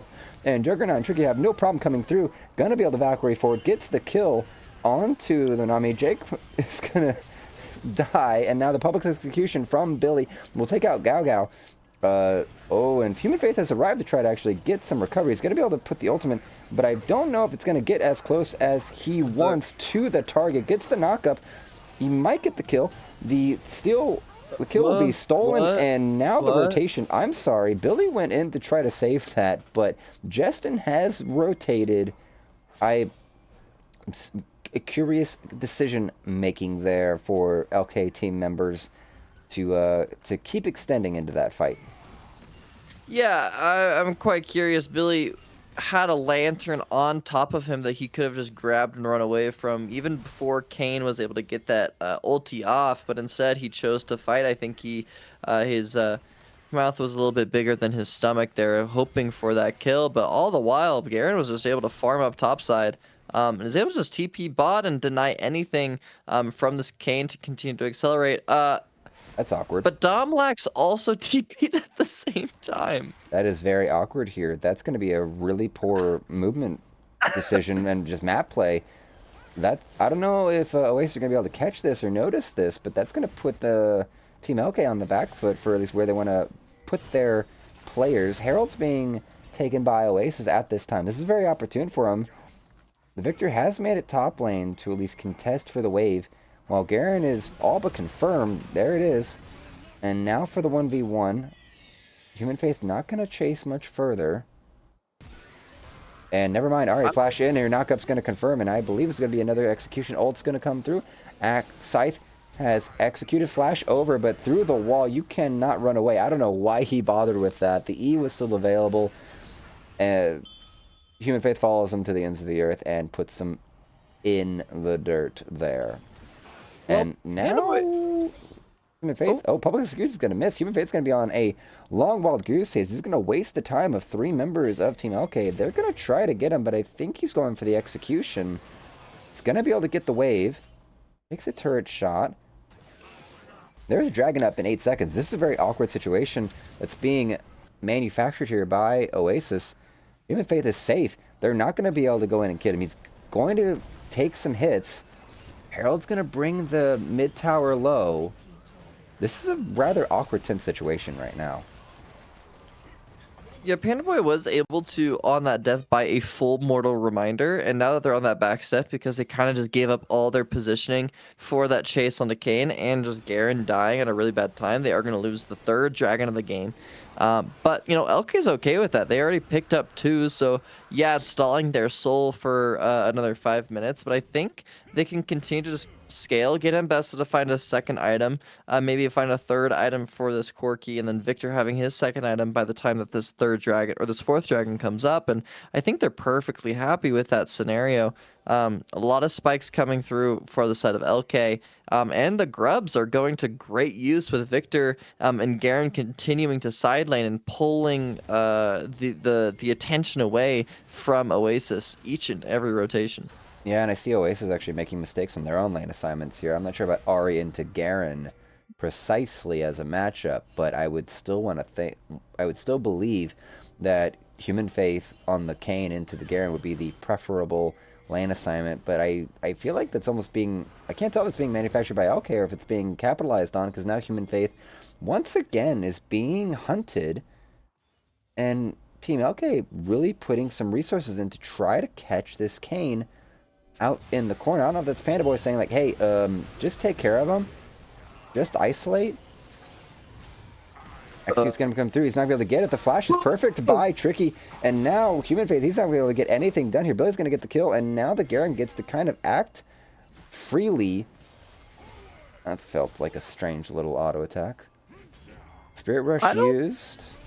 I think he lives here. I think he's going to die here, Church. I think he's going to die here. Charm's going to land. And there's the kill. Justin gets the confirmation. Gets the kill. This is both top laners going down here, but now the trade is still an advantage of Team Elkay. They've had the map push top lane and mid wave, and even bot side. They're going to be able to get their third turret. They're going to go on in with public execution, but exhaust onto the Mbessa keeps everyone alive. And the Fury trying to get themselves out here. Hook is going to go wide, but now, I'm sorry, the Juggernaut has made their entrance, has flashed in, confirmed the kill onto Jake, gets a triple kill, taking out Gao Gao. That was some really bombardier plays there from Juggernaut on the Corki. Barrier and flash used.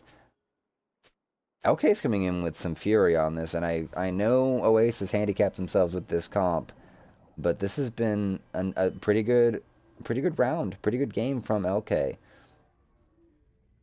Yeah, I mean, using all of those spells, and specifically the Summoners of Corki, for that gold is nice and all, but, I mean, it doesn't really grant them anything. They got that tower without having to use any of those spells. It was actually Billy that wanted to extend the play and extend the fight with that public execution, thinking that they could just burst in one shot and get away freely with murder. But instead, you know, I mean, they got the tower and they got some gold, so it's pretty good. But now that's going to be a Corki without any summoner spells going into this next dragon fight. So my eyes are going to be on this really squishy Corki as well. But Kane is just dead. Or top, he's gone in to try to get a little bit more time, but he will be taken out. This Corki is 7-1-4. This Corki is massive and has a very huge advantage over their partner. Victor's taken down here, shut down, given over to Justin. That is 2 ultimates used to take out that Victor. Mid lane pressure is being applied by Oasis to get some damage onto this tier 2. Dragon's up in a minute 20. Decisions need to be made, ladies and gentlemen. And Human Faith is still not up. From Elkay, I feel like they, on that Kane kill, as soon as Nefiri shows bot lane and uses her ultimate, we could have easily just done Baron there. 3 of the people were standing on top of Baron. You have a Corki that was nearing Infinity Edge, 3rd item, so you have enough damage to just burst the Baron. But instead, they kind of just go to collect, which isn't that bad, but I think, you know, you'd see a lot of other higher level teams just immediately execute that Baron. 3rd item now on this Corki. Again, he doesn't have flash, though, going into this next fight, so he is the powerhouse and the main DPS for Elkay, but he is very vulnerable. I mean, yes, he has the Valkyrie to be able to escape some damage, but if he gets hit by one thing, a charm or a Kane knockup, he's going to be completely just one shot. So my eyes on this next fight are all on Corki. And how does he outplay this fight?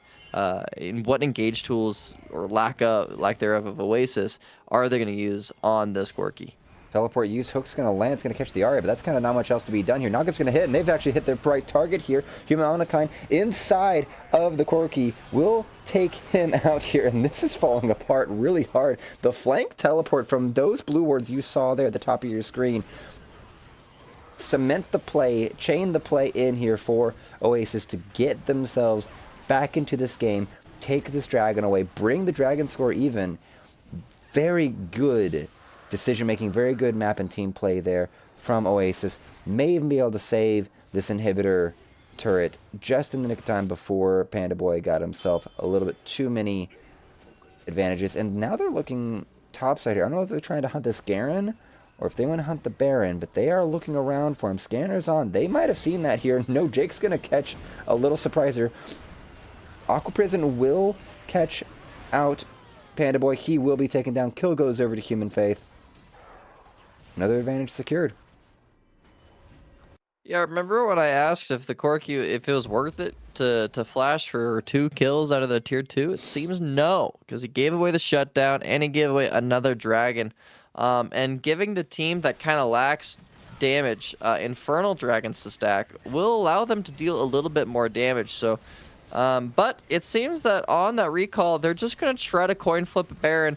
I hate this play. I think they might lose the game from this. I believe they will as well here. Humankind's made the call. He's going to get a second kill onto this Corki here after already executing the Mbessa through the wall. He's going to try to take care of this Thresh, who needs to run. Sad B-face indeed here. Knockup's going to at least express a bit of emotion as you're about to get yourself executed. But no, the layup, Nasher will be confirmed for Oasis. This is a incredible turn of events here. We were, I don't know about you, I was convinced that Team Elkay was going to be the one coming out on top of this game too, just on how the comps were built. But right now, Oasis are positioning themselves to take map 2 of this series. The game isn't over yet. I don't think they will end on this Baron, especially with Corki just barely spawning. But definitely a comedy of errors from the side of Elkay, just mistake after mistake, and not really piecing together any sort of flow for the way that their comp really wants to play. Mostly hinging onto Corki not really able to have any bodyguards. Panda Boy not really rotating to help his team, and allowing a 4v5 to be happening on all these team fights, which to me is indicating that LK isn't really talking about what they want to be doing minutes in advance. You know, if Panda Boy doesn't want to fight for that dragon, then why is Juggernaut even in a position to be caught out? They're all contesting River, except for Panda Boy, who's not even in a position to TP, didn't even try to TP. Instead, Human Faith was the one that TP'd in and got the kill. So it's things like that where I'm curious about what are they saying? Are they even on the same page? Are they talking about what do they want? Things like that. And now that their scaling is becoming very difficult,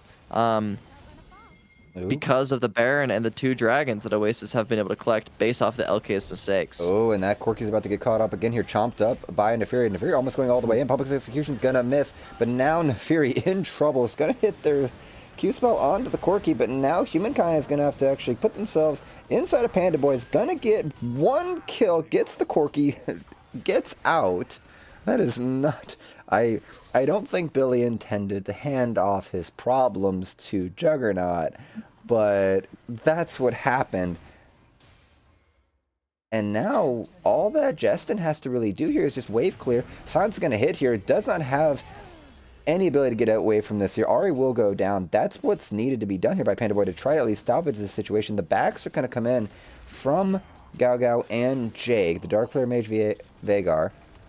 So this is a neutral map state here. The advantages are still now returning a bit back over to Elkay with the play, with the neutralization of that push in the mid lane and that little bit of a surprise fight.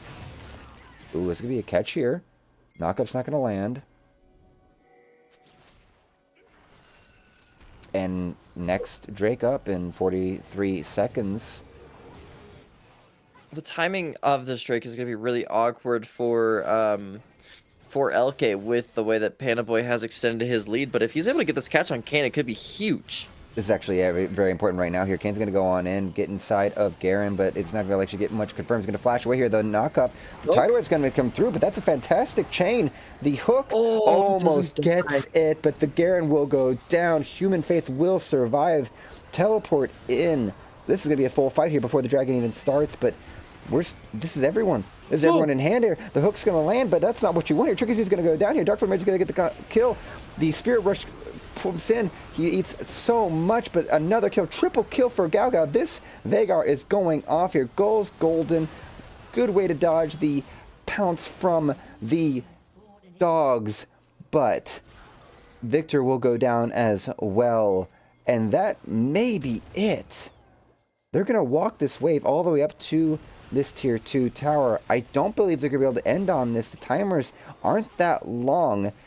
8 seconds till Garen gets up. 6 seconds till the Thresh gets up. Nefir is going to go ahead and take care of getting their 3rd Drake. A 3rd Infernal stacked on side of this low damage team. But they are fighting way better with how at least that sequence went down there in the bot lane. I don't know if they're trying to flank. I don't think they can catch him. As much as we're talking about, maybe Fury's going to be able to actually flurry themselves, get away from the hook here, but this Garen might be caught out again. He's blown up here. Dark Flare Mage, they have acquired all the damage that they need, but they're about to get blown up as well here. The execution is going to help lock that and knock that, but this counterpunch coming in from Elkay is going to actually send Oasis entirely onto the back foot. There's not really anything to be gained, though. The Baron's not up for another minute, and that's more than enough time for Oasis to reset.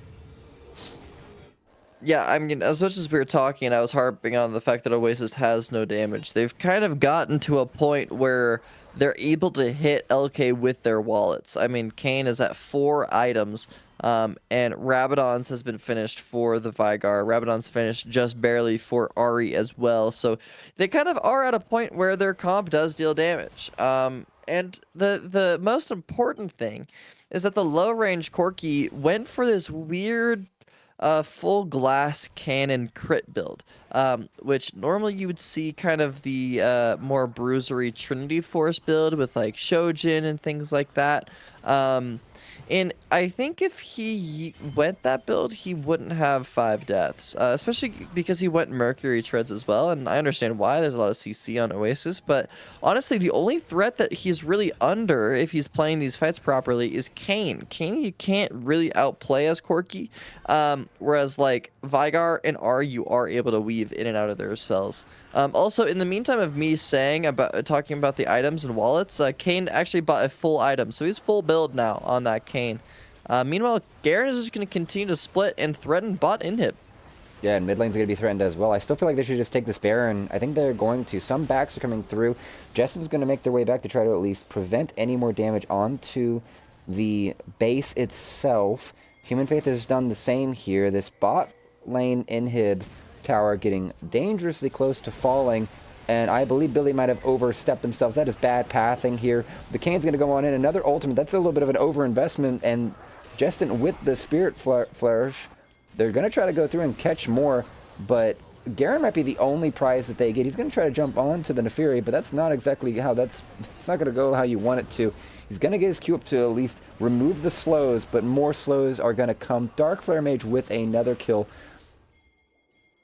This Veigar has shown themselves up. Gao with a fantastic counter performance with their mage pool with this Veigar. 6, 4, and 3, doing respectable backline damage here. Baby Cage really always was one of the most powerful spells in the game since the early days.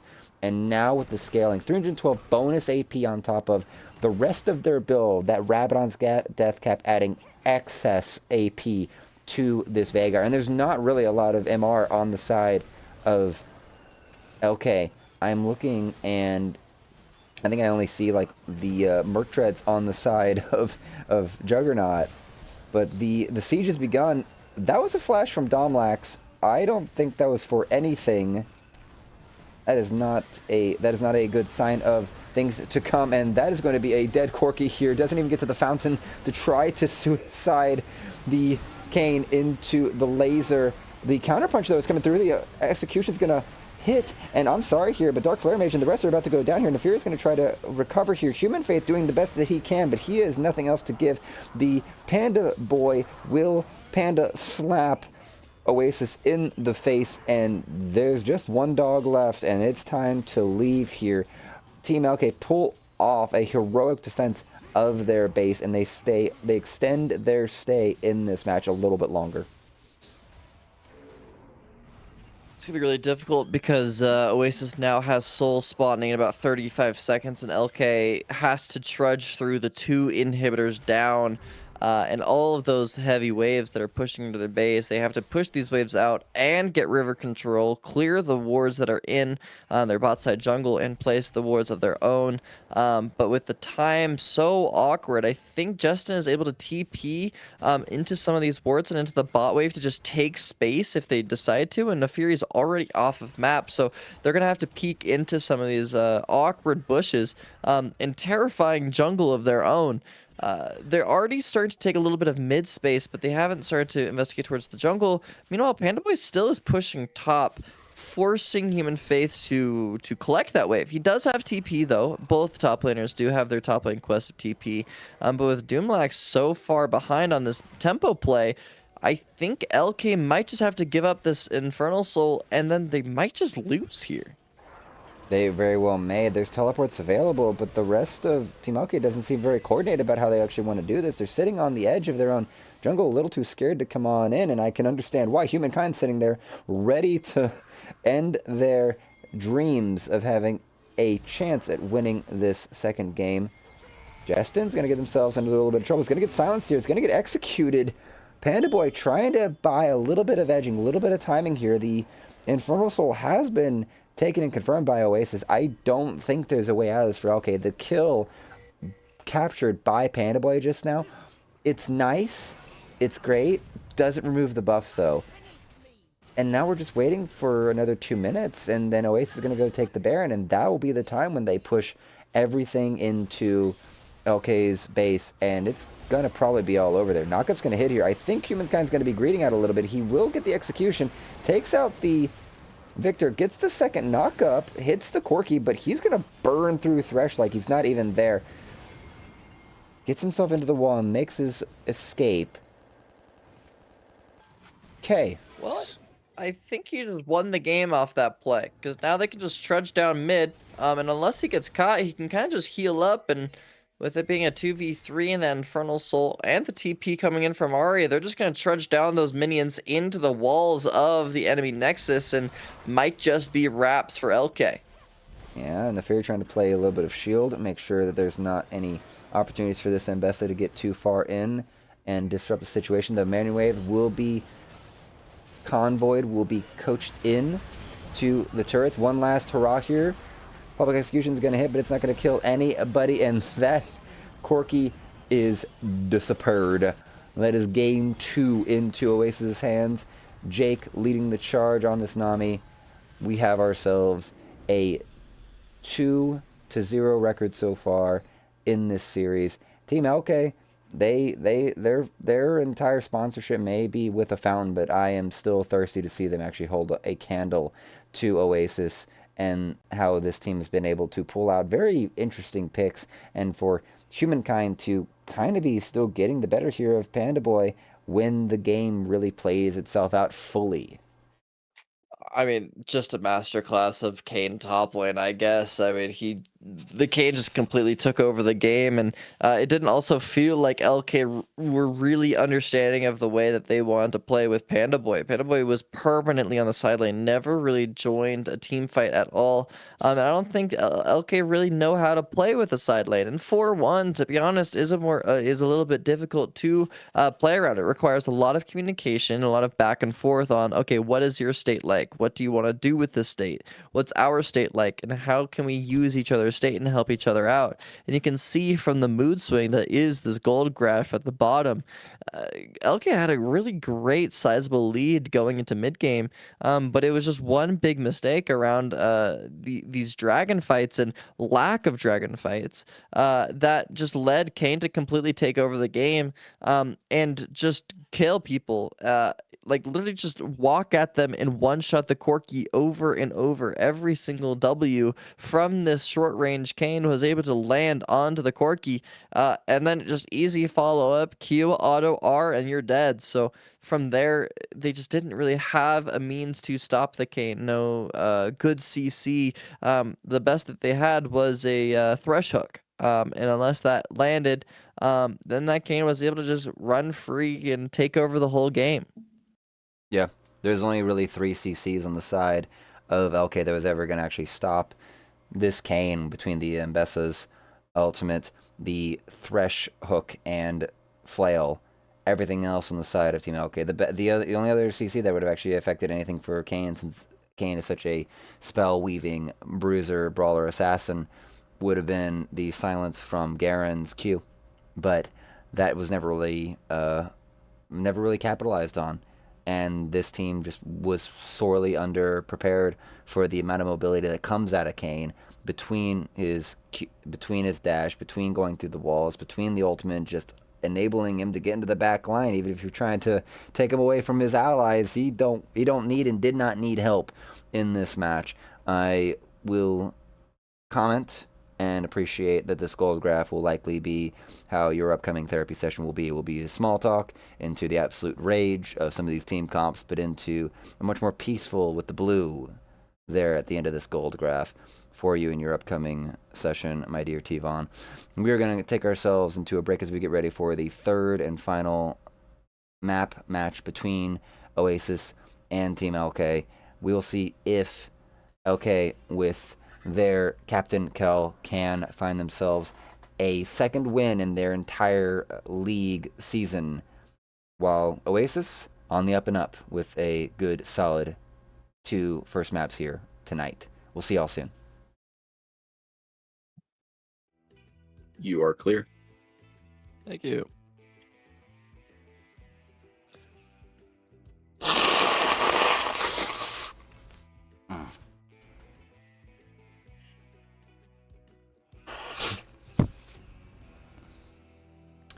I'll be right back. I gotta go to the restroom. You're excused. Oh yeah.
All right, looks like Tungy's back in for game 3.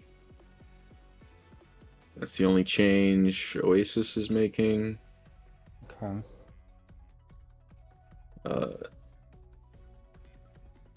Tommy Cigarette's in for Panda Boy. Oh, okay. Omlax is moving to jungle. Okay, from mid.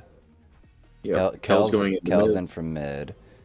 And then Scorp is in for Juggernaut. Uh-huh. And Tricky Z is still in support. So Tricky Z, still maybe the shot calling piece there. And Oasis is finally up in points by 6. Yeah, that doesn't bode well. And it's also the lowest point average for both teams for the series, so they're both kind of sacking a little bit here, Right. which is fair and fine enough, I guess. I'm curious if they're getting schedule gapped by Carpool.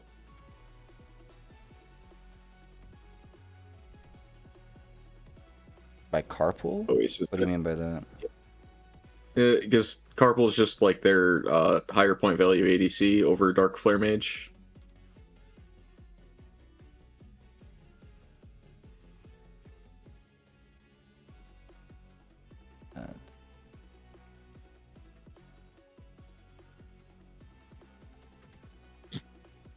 All right. Did I make a I did not calculate for that. Dang it. I did not do that count in my study of this.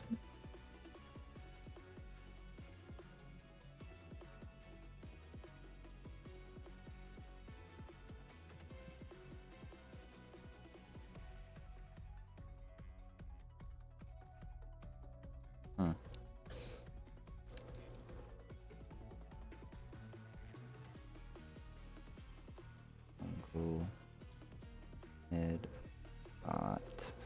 up.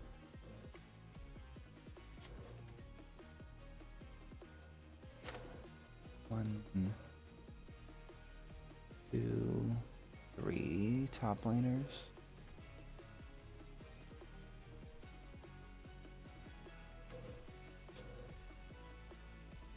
Yep.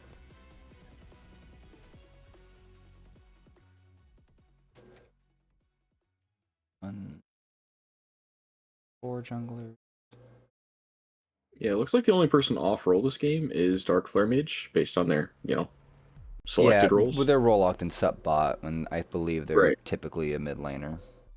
Okay. Well, their picks tell me so.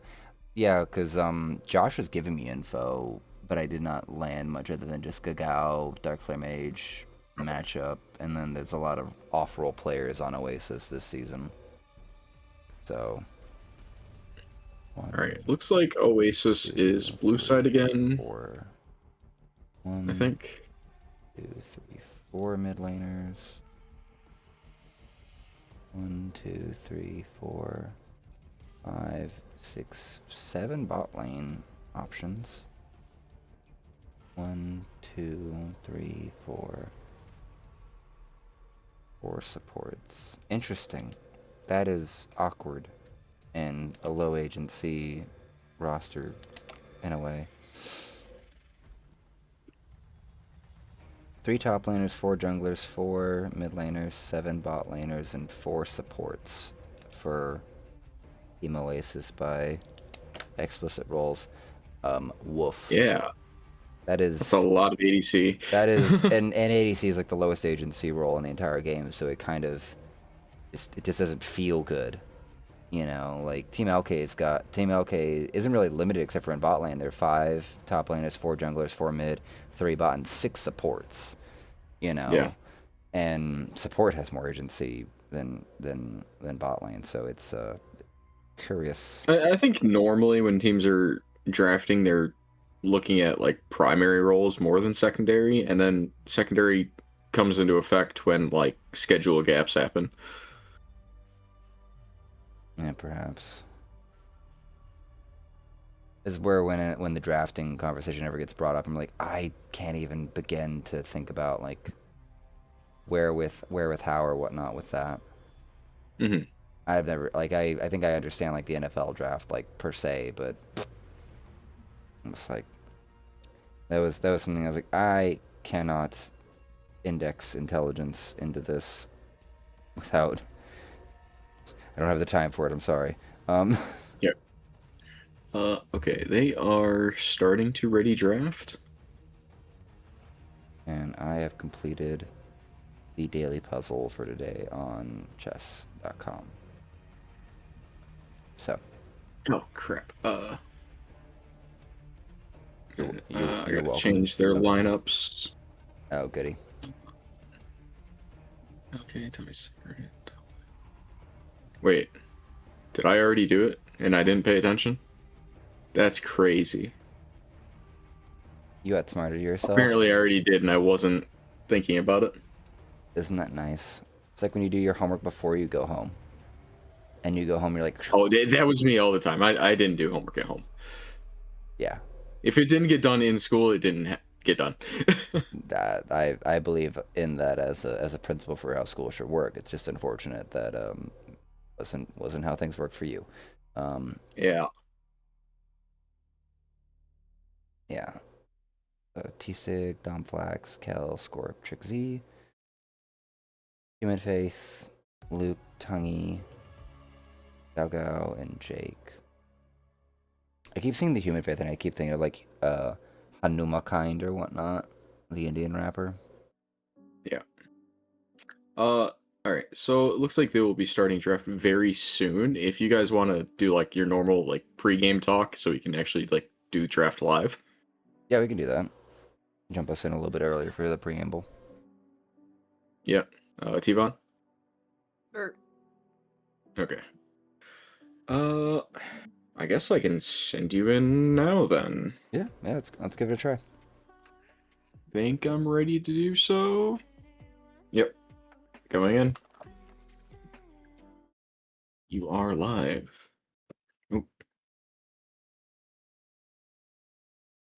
Alrighty, here we're having a bit of a rotation of bodies here. We're actually having the lowest point value so far in this series here. Team Oasis has kept the Human Faith, I would too. Kept Luke in their jungle. Tongi is back in on the mid lane, and Gao and Jake are still in the bot lane. Few changes there.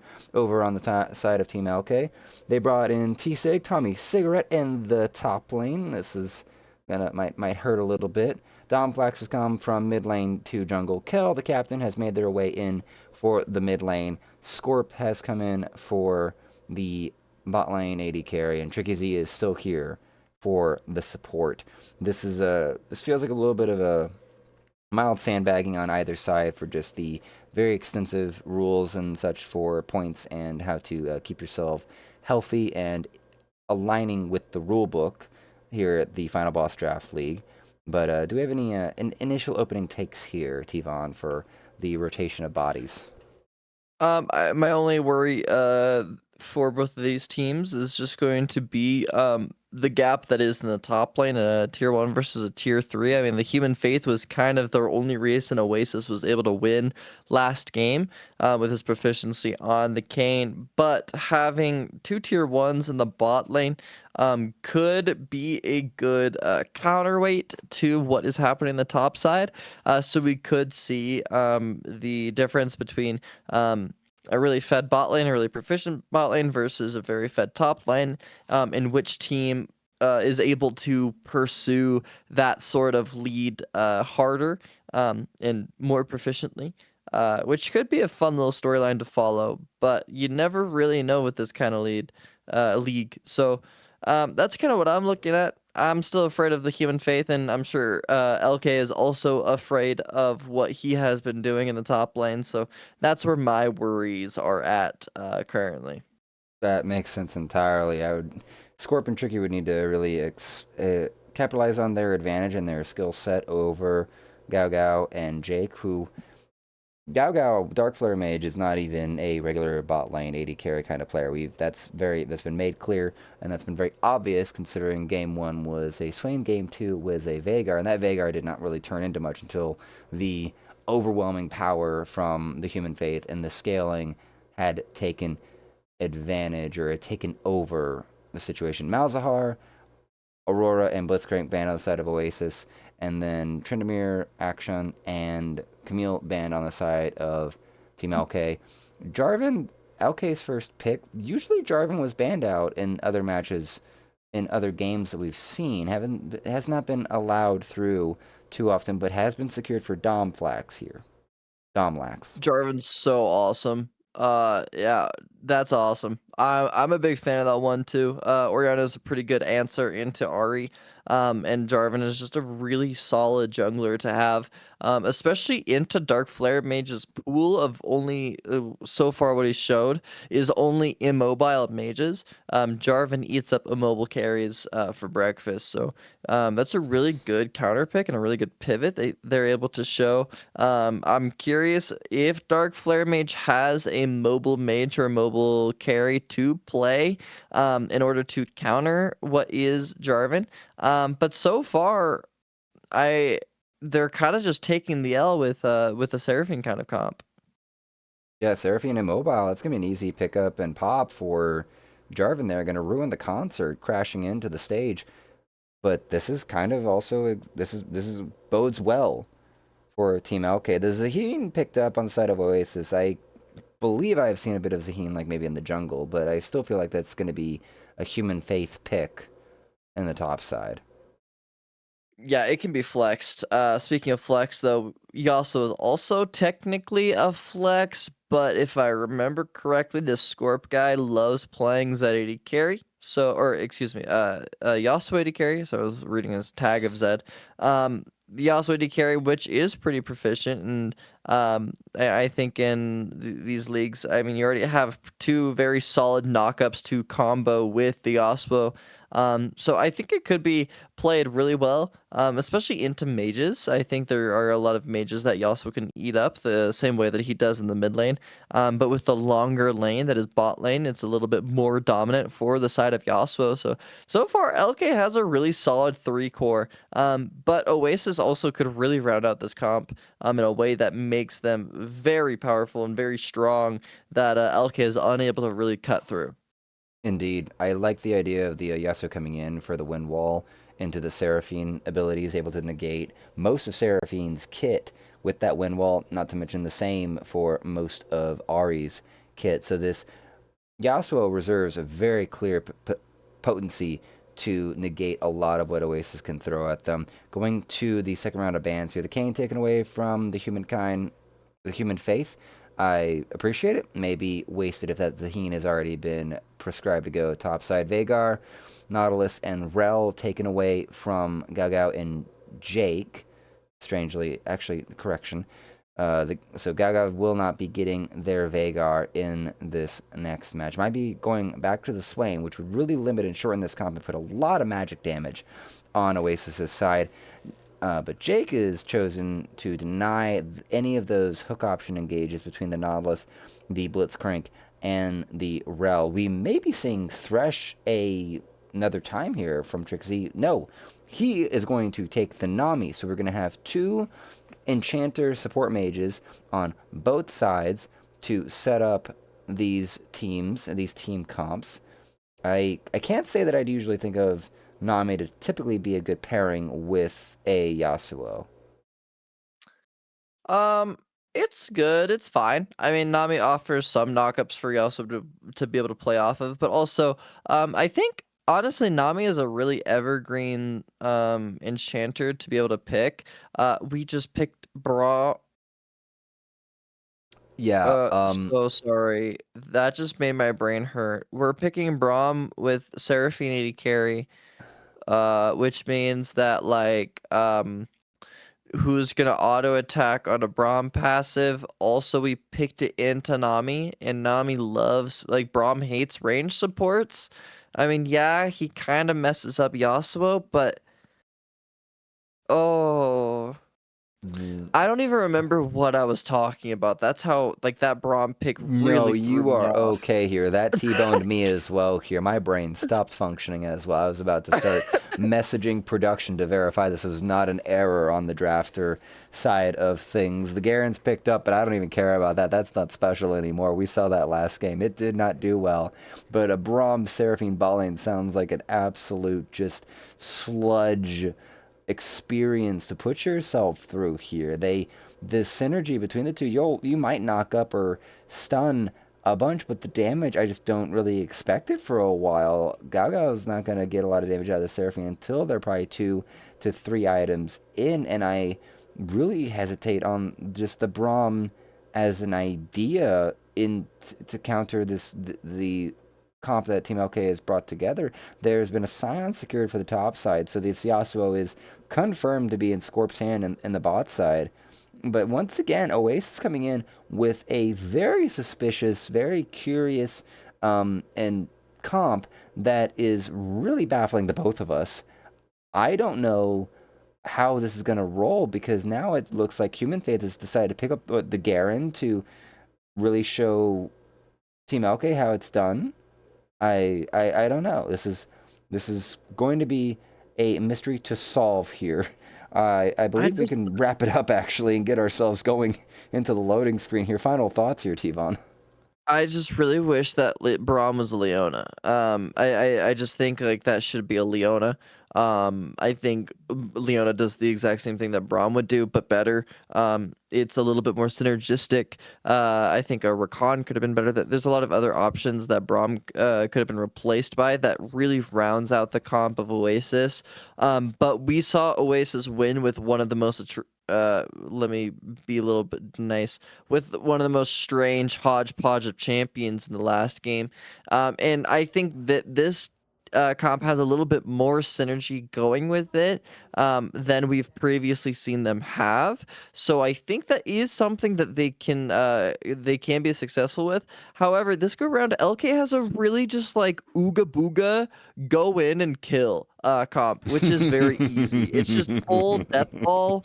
Jarvan Sion ulting in with Orianna Ball, and Yasuo following up with Nami heals and everything on top of that. So I think Elkay has an easier job playing team fights But the question that we will see after the loading screen is, can Elkay actually get themselves to those team fights and properly manage their tempo to be able to get a team fight? Because that's what we were lacking last game. So that's going to be the test for Elkay this go around. Yeah, Elkay with a lot better for sort of engage options with the Jarvan, with any knock-up allowing Yasuo to get in there, or Sion just running straight in with his charge. If you hear a giant gong or you hear the screams and yells of Demacia, there's probably a fight beginning. And Domlax and Tommy Cigarette, T-Sig, we're going to be looking at them to at least be able to control this top side, not let the Human Faith take over with the Garen. I expect something of what we saw last week where the Garen is going to be out proxy farming. I would almost hope for the Human Faith to understand that that may be an option, but it is not going to be the most effective strategy into a Sion who can clear the waves pretty easily with their spell rotation, as opposed to like a Mundo. So this game looking to be very strange, to say the least. Scorpion Tricky with the advantage if they can find themselves getting good trades and really taking the fight to Gao and Jake. I don't imagine you would know how this lane matchup combo would go, but I believe the damage would favor Scorpion Tricky on Team Elkay's side for the first while. I really expect it to kind of go that way, even though it's so strange. It's such a strange bot lane matchup to comment on. And I believe, yeah, we'll just have to figure it out, Church. We'll just have to see what the gameplay shows us. Indeed here. So with that, we're going to be finishing out, getting into game 3 of tonight's match against Oasis and the Elkay LZS8Ls. That'll get your model number locked in if you want to get yourself a water fountain in your backyard. With that, we're going to go to a little short break, but we will see you soon on the Rift. You are clear. Grazie. They were hovering Leona and Alistar over the Brum. And someone should have told them. Both of those champions are so Thanos that game, bro. Like, yeah, Alistar completely cancels all of their engage, and it's oh my god, what is this league's obsession with Braum, bro? It's very strange. I don't think there's bonus points at all for picking up the daddy with the door, you know. But yeah, it's weird.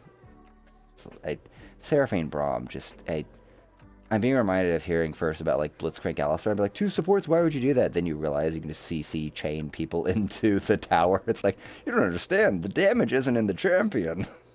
It's in the tower. And it's like, but Seraphine is great like mage damage eventually, but you've got to hit that, and she's never going to hit. Especially if the wave's in hand, Yasuo's dashing all over the damn place. And it can just win wall her whole kit. Like, what? Oh boy. Oh boy.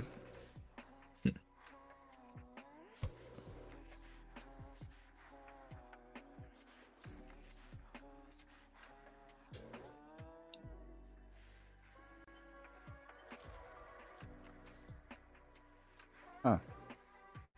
That took us 20 minutes to get through draft? Okay.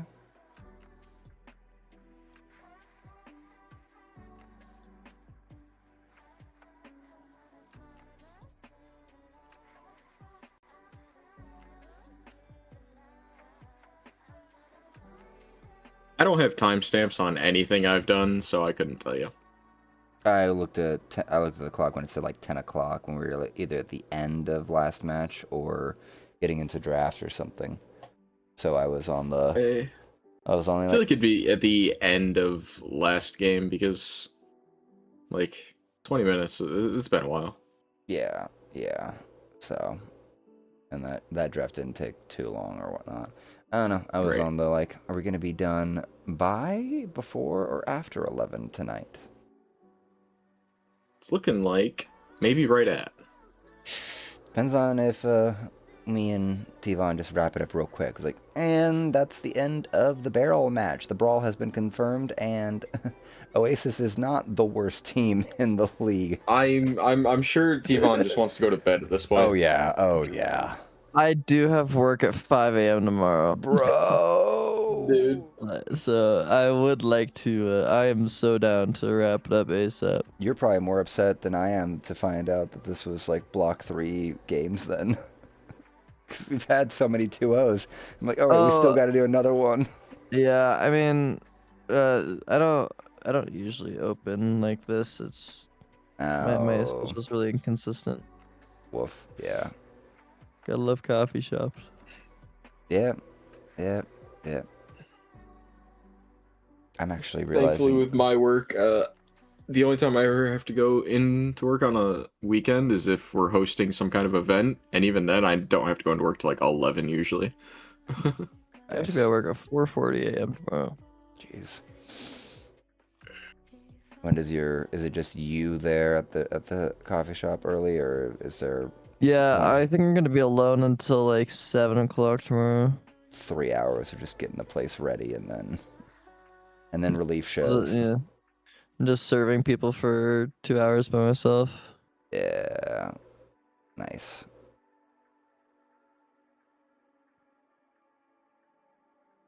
You're downing a whole bunch of your own coffee just to get through it. Yeah, really.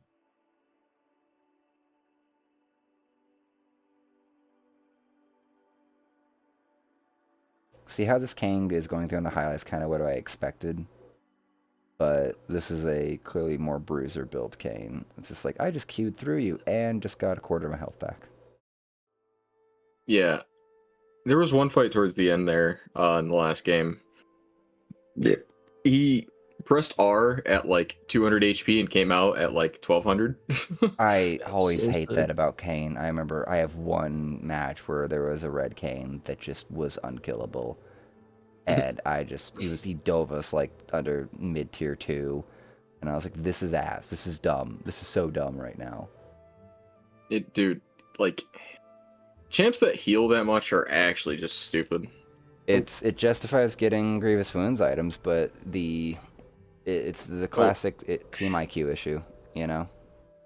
Everyone can even agree on like what should be done, but no one can really coordinate things. Here, to solidify you not liking ARAM Mayhem, I had a game playing Maokai where the augments I got, I literally right-clicked the enemy Ambessa, went to go take a piss, came back, and was still alive.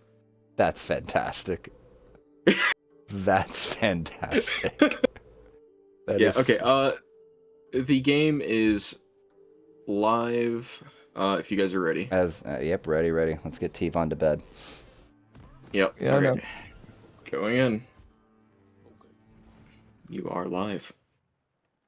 Welcome to final game of the night, final match of the night here between Team Oasis and Team Elkay. Both teams walked in tonight 1-5 in their match scores from how their week 1s went.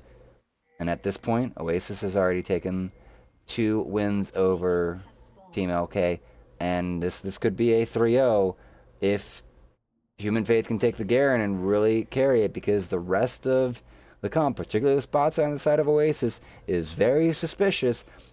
Team Elkay, though, they have set themselves up for quite a much more standard situation with the Yasuo in Scorpsan, a favorite pick of his we hear. Tvan, we're about to wrap up the night, but I think we're still in line for a bunch of fireworks here between these teams. Yeah, this is my Oracle's lens of how this game is going to go. I think Scorp is going to get a really sizable lead in the bot lane, and I think we're going to watch the back line of Oasis get blown up over and over in fights. But I think we're going to see both Luke and Human Faith survive those trades and then kill everyone. And I think it's going to be like all of the team fights are really close based off of those 2 events happening. That like no objectives are actually taken because everyone has to like recall and like walk away from it like licking their wounds until finally there's a breaking point or someone makes a mistake. That's my crystal ball analysis. No, that's a good set you got there. Level 2 acquired from the Yasuo and the Nami early on. So they have the push, and they will maintain control over into the bot lane here. Human Faith also getting their advantage, hitting level 3 ahead of the Scion. So a little bit of a trade back and forth. What we saw earlier in the previous game, where top side is in the favor of one team, while the bot side is where the balance is acquired by the other. I'll give a look here at the junglers. Both are clearing from top to bottom. Doesn't look like any camps were missed. They might be meeting either at this first spawn of the crab in the river. Don't believe there's many opportunities to actually secure a gank here on the bot side and get any kills. All 4 players are super healthy, and there's not a lot of reliable CC. So I believe Domlax and Luke, they're just going to full clear and back. Yeah, I mean, with this slow push developing bot lane going into the Oswo, after this crab, they could look for a gank, but Luke is there to cover. There could be a potential 3v3 here if Zehen really goes for this. Yeah, Jarvan went for the crab here, so now Oasis is going to go for the champions, but that wind wall is going to do it. A double Aqua Prison is going to be fantastic here. I think Tricky Z is going to go down here. Heals used, but he was already aflame. The damage is going to be minimal. It's not really sticking here. Zaheen, he's maxed out his auto attacks. He will revive for this here. Scorp still trying to put out here another double Aqua Prison setup, and Zaheen will be taken, he'll be given lethal damage, but will survive. That is a 1-for-1 trade here. Tungi actually died in mid lane here to the hands of Kel. That is not the sequence that Team Elkay was looking for on the bot side. Domlax was able to get in to try to help with that fight, but Oasis, identifying that they were not going to be able to get that river crab and decided to just go in for the fight. The wave was pushed into their side, so there was going to be a long fight, and I believe we're having a very interesting exchange here. The shield comes up just in time to block the auto attack. Human Fate's going to run away, baits in T-Sig to that fight to the death. Oh, the knock-up not quite landing in time to cancel the Jarvan EQ, but able to get around and secure 1 crab for Zehen, which means that no advantages really for either jungler, but Jarvan able to... Oh, skipping Krugson's going straight Raptors is definitely a decision, which might lead him to get to bot side earlier, but will make it where if he gets second crab or second spawn crab, he will not get 6 in time for Dragon, so... Or he... Oh, he is going. He just wanted to take Raptors first. Okay, a little inefficient, but that's all good. No worries. Yep, maybe looking for a little bit of... seeing if Human Fate's going to overextend their time slot for this little bit of shift on the top side. This will give T-Sig a bit of time to push a wave in and get a little bit of breathing room here. First dragon up is going to be a Chem Drake, so at least we won't have to deal with that as a Dragon Soul.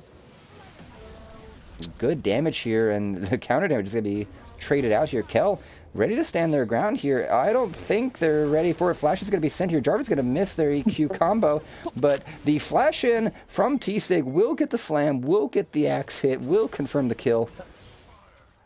It was a fun little comedy of errors there, Tvan. The Avengers assembled, but like... It's like this the Avengers theme, but on the kazoo, where it's just they're all missing everything, man. I would have died if Ari didn't end up dying there, but fortunately for Elkay and all the Elkay fans out there, Ari did die. Now 0-2 on the Ari. So in a really good timer from Tommy Cigarette to be able to roam down there with his ult. The thing about getting proxied on is you also have small little timers to be able to move and develop some map presence, as well as the person doing the proxy. So I really like that movement. It might lose in the dragon, but it seems it's actually going to be a 4v4 down here. Yeah, 4v4 in hand. Teleport's not available for the top laners, so we're going to be running on through. That's going to be a big pull back from the Zaheen here. Jarvan's going to go down without much to be done. And now Team Elkay, they need to get out of here. Good block with the W on the side of Human Faith to handle the damage in from that knock-up. Team Elkay still posturing like they want to actually go for this here. Charm, it's going to hit onto Kel. He's not going to really do much about that. That was a very awkward little use of the blast cone to try to get him into a dangerous zone. And first Drake confirmed, captured by Team Oasis.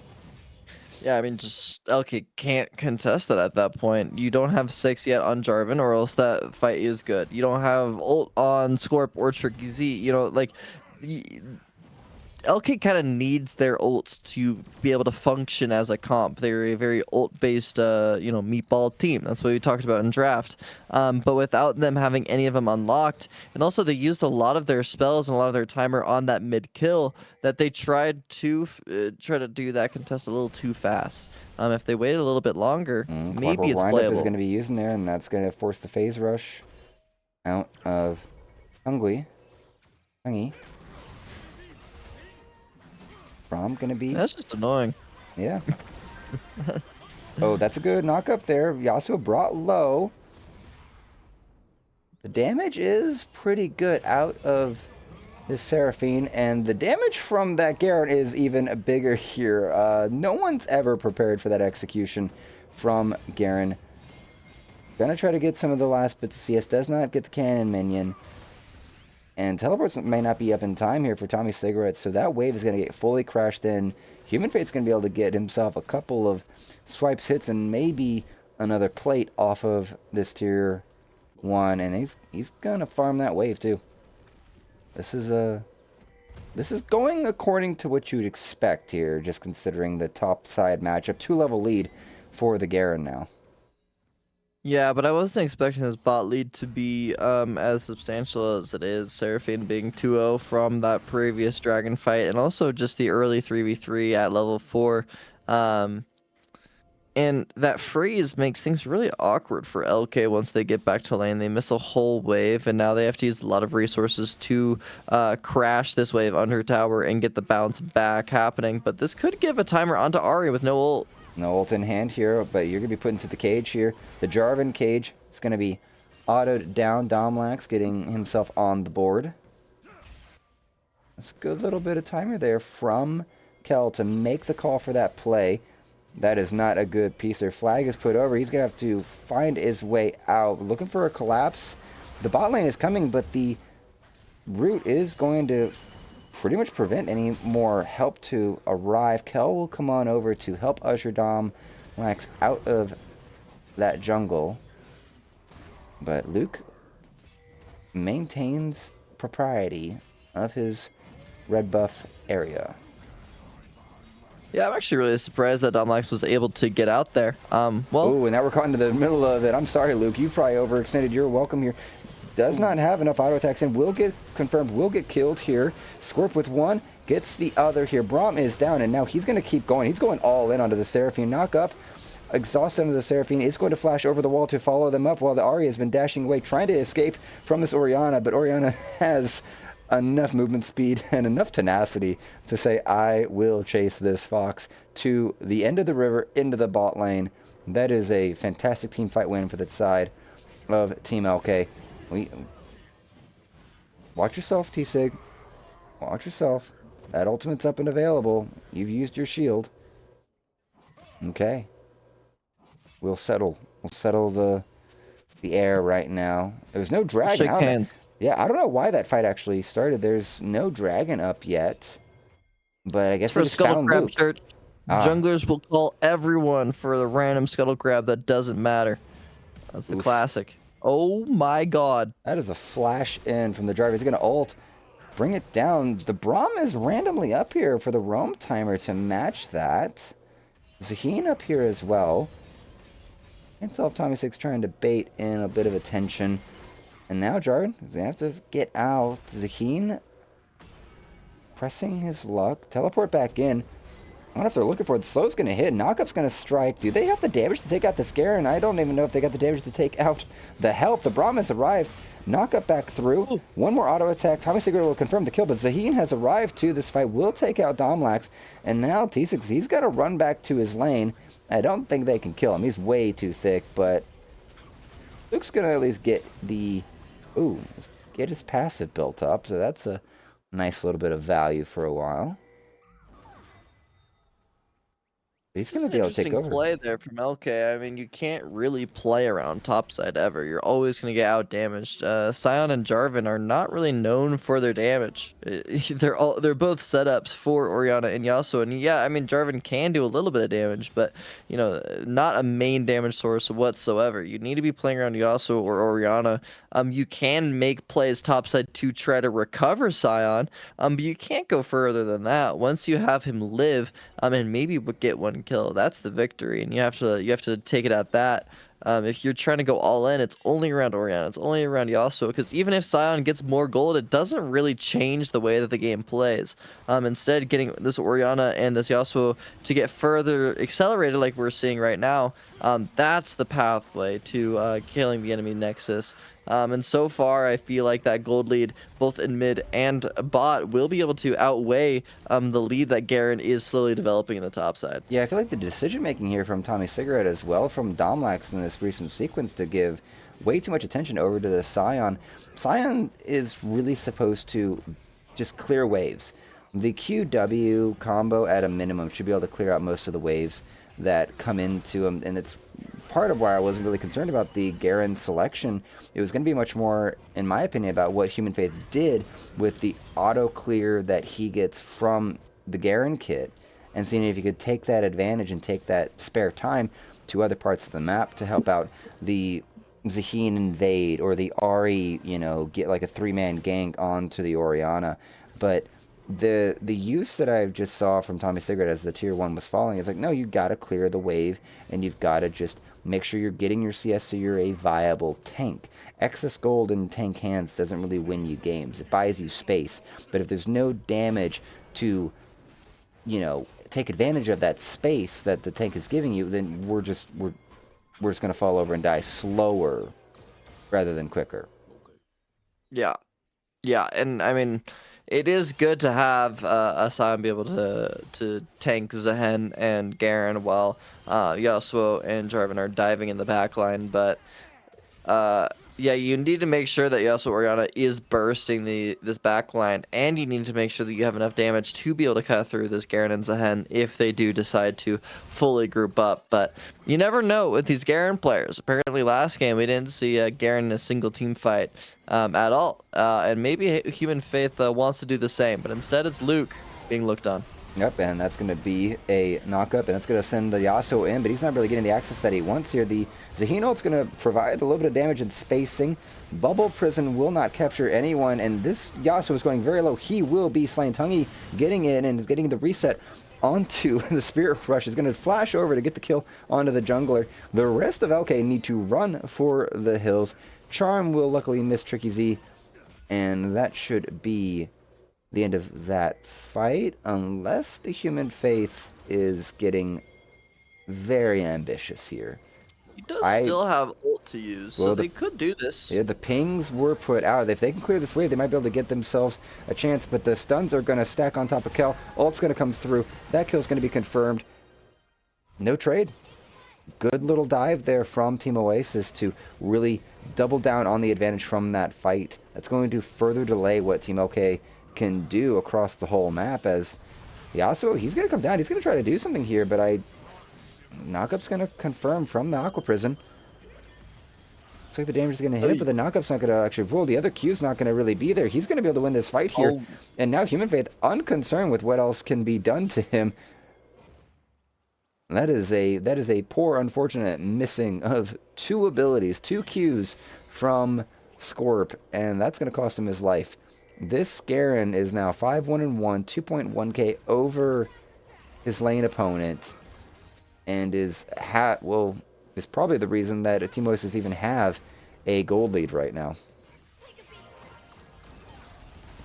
Yeah, if there's a moment in this game that is a breaking point early on, I think that is that moment. That is the moment where the lead that Elkay has just completely evaporated, and if they lose this here as well, it's just over. It's just over. I think it is over. They may not even have to have anyone die to lose this. Yasuo's already half health. The Jarvan's come on in, but the Yasuo ultimate's already been used.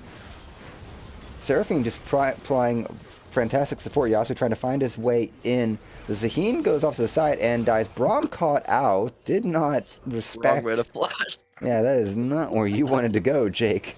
Lo siento, tú tienes un problema. That is bad news for the side of Oasis. Bit of misplay. Garen getting a little bit of antsy, trying to puff up his chest, but does protect the tower. Hextech Drake up in 30 seconds. Yeah, they didn't actually use all that much on the side of Elkay, whereas Oasis did. I mean, 4 flashes on the side of Oasis, all 5 down, but 4 used in that last trade. No Seraphine ult or Braum ult to use as well, whereas the Orianna ult and the Yasuo ult will be available for this fight. They don't have the Cataclysm of Jarvan, which could be a problem, but the biggest problem is Kel potentially just getting wrapped upon here on the bot side. Yeah, wanted to get a little bit of a trade there onto his lane opponent, but he's going to be shredded by Human Faith under his own tower. So maximum disrespect applied. T-Sig trying to get on over here for this dragon, but it looks like Elkay is just going to have to try to settle with some topside jungle camps or something. I mean, you kind of just have to. That was just absolute disrespect from Kel. The dragon is up. There's nothing topside. There's nowhere else for them to be except for bot lane. You're the only person on map to be able to be attacked. Seraphine doesn't even need help either in the mid. So just a very strange play from Kel there to throw what was potentially another swing back into their favor. Getting that dragon is very good, and getting a good fight there in what was a very winning position just in the way that it looked from the scoreboard. Now just kind of tossed in the trash. Yeah, no. Kind of tossed, kind of thrown away here. It's going to take some scaling up on the side of Team Elkay for this Yasuo to get into a nuclear state of things, because the damage is really just the Yasuo and the Orianna, and Kel has done very well for themselves. Item and a half deep right now, 4-2 and 7, has the CS lead, a 1.2k lead over his lane opponent, but we're going to need a lot more out of Team Elkay if they're actually going to have a chance here. Gold brought up for totals across the entire set of teams. Tommy Cigarette trying to go in for this. I'm not sure about it. Does not get the... Might have it. It's right there, but I think Human Fate's going to have the range advantage. Bring up that gold graph again here. Sorry. There is a... I might have spoken too soon here. Human Faith. Top of the gold graph, and we're baited. Sorry, production. This is a very fun little back and forth that they are giving us. And Tommy Secret's low. Alrighty, there we go here. So Human Faith topping out the gold chart here. 2k over the next person in line. Scorp has done well for themselves with the gold intake, but they are not as much an advantage over their lane opponent. Gao on the Seraphine still holding well with their gold intake. Tommy Sig doing well for themselves in this matchup where you'd expect a lot more abuse, but the Scion Kit really bolstering him. Luke, Tungy, and Jake really bottom of the gold graph for their team.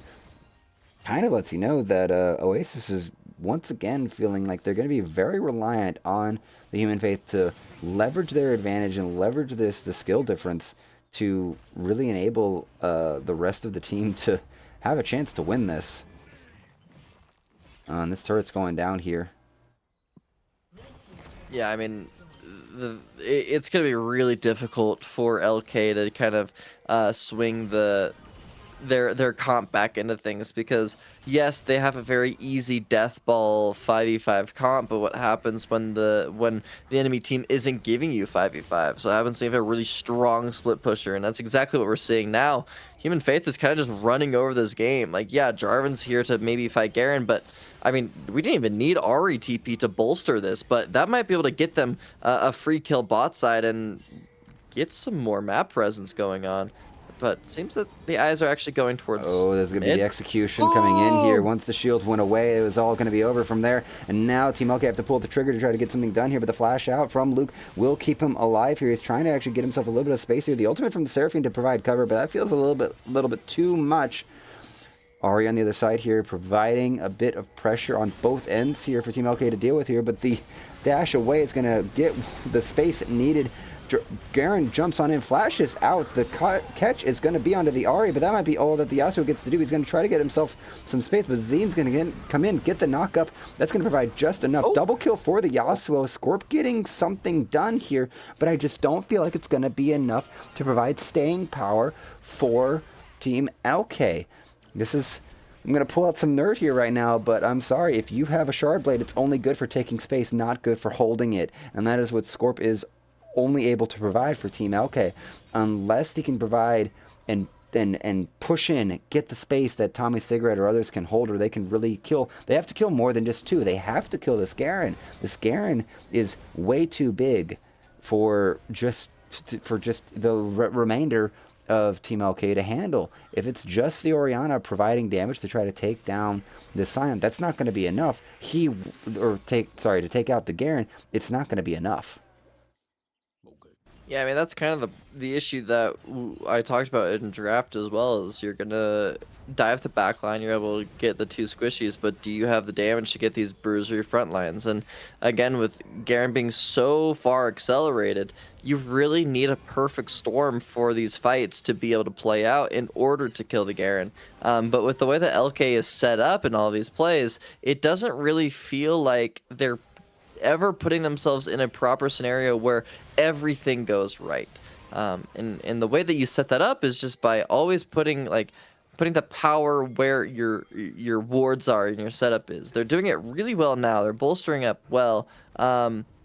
But with Garen TP active, could be a good timing, but not when you get the shocked. jungler's about to get caught out here. Domlike's taken out here by Dark Flare Mage. Gao doing some value. A very good ultimate from Kel, but it's catches 3, but there's not much else really to be done here. The teleport in from the Garen, a little unnecessary, but it will secure and lock in this Drake here. 3rd Drake over. We're going to have a Hextech Soul in this match. Aqua Prison's going to land here, but I don't think Scorp is going to survive. This Garen is basically a little nuke. If you get yourselves too low, you will die. I think we're getting to a point where LK is really just grasping at straws. I mean, Jarvan just going a little too far forward in that Dragon Pit. They don't need any more control further than just having the ramp. Where Orianna was... Tommy Cigarette, what are we doing, big dog? Tommy Sig, way too deep, way too far. I'm not sure what the plan was, but he will be taken down. You have been smoked. You have been smoked. And you will go into the ashtray. Trying to get a little bit of follow-up here. Trying to catch onto this Zaheen, who's gotten himself pretty low here. Jarvan, I don't think you've got the damage for it. And the Zaheen passive procced flag, but I don't think he's going to get the drag. That's 2-0, and Tricky Z, you're also dumb. Baron? Question mark? They could. It's going to be real slow. And Orianna could get a very good ult, but I don't think it really matters with how accelerated the Zehen and Garen are, and how tanky they are. I think they could get a 5-man command shockwave and a 5-man last breath, and I don't think it would do anything. They are doing a good job of potentially trading mid, but they know that they don't need Garen for that play for the Baron. So let's just kill Yasuo. Yeah, Garen doesn't need them apparently.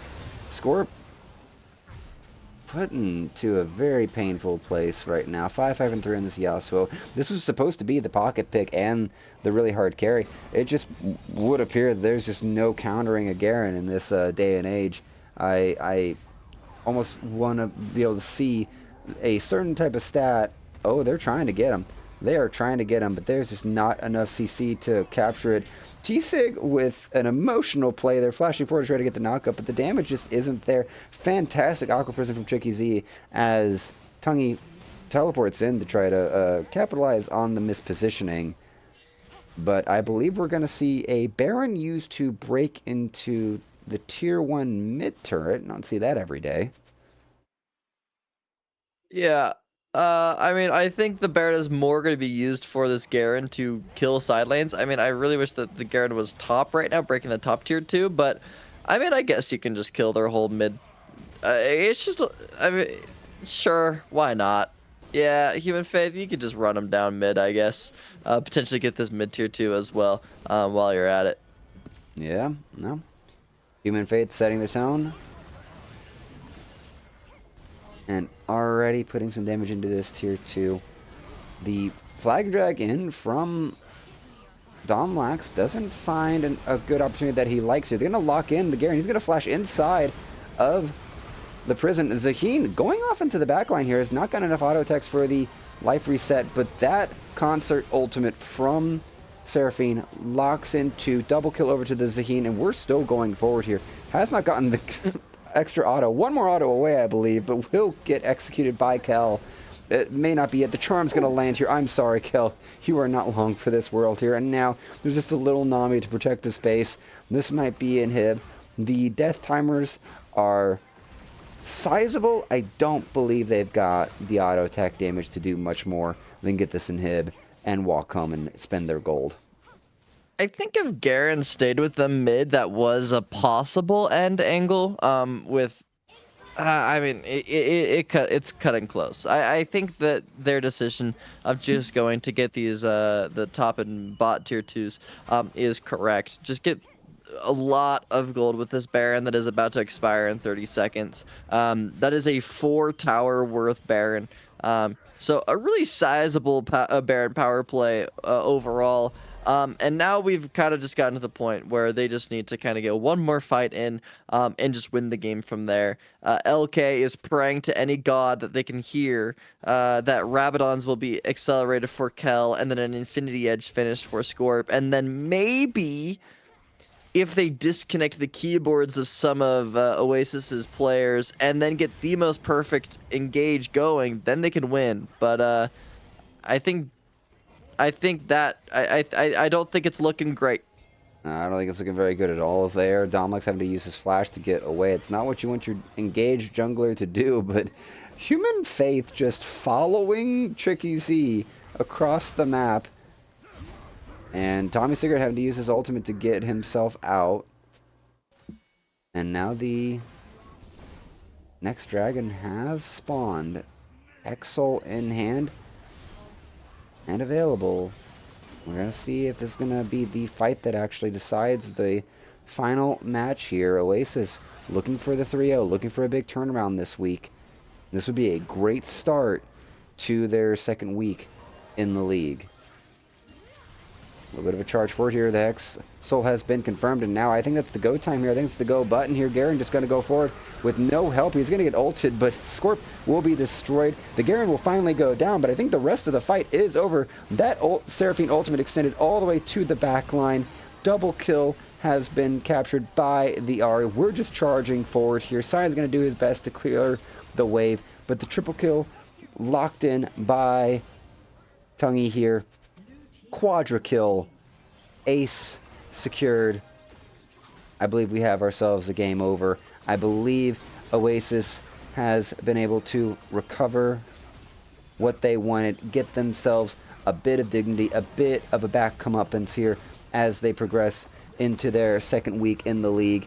Nexus is going to fall. Team Elkay, they need to go back. They need to check their model number. They need to return this water fountain. They have fallen once more with one map win in the league. They are now 1-8, and they are at the bottom of the standings. Yeah, you know, Church, one of my favorite things about that LK model is that anytime that there was one in my school, I always felt like there was something broken about it. Whether it was the handle, like the little button on the side, not properly working, or it didn't really dispense enough water at all. You know, there was always an issue with that water fountain. And I think the issue that we saw in this series was just not really a full understanding team-wide of what the successes are going to be for their roster. What can we do as a team? And having a conversation in draft as you're picking the champions and as you're loading in, and even like in the neutral time, the downtime of the game of, guys, what are we going to do? How do we win this? It doesn't seem like they're all on the same page. They're kind of just going at it and trying their best to win. And that is never the way to play comp. And you could see that Oasis was just always on the front foot. They were always doing something actively and proactively to allow them to gain a sizable lead and push that lead forward to a point of, I mean, what we just saw, a total domination throughout the whole series, and especially on this game 3. Yeah, the Yasuo was a nice idea. I trust that Scorp will have a much better appearance with that champion as the league goes on.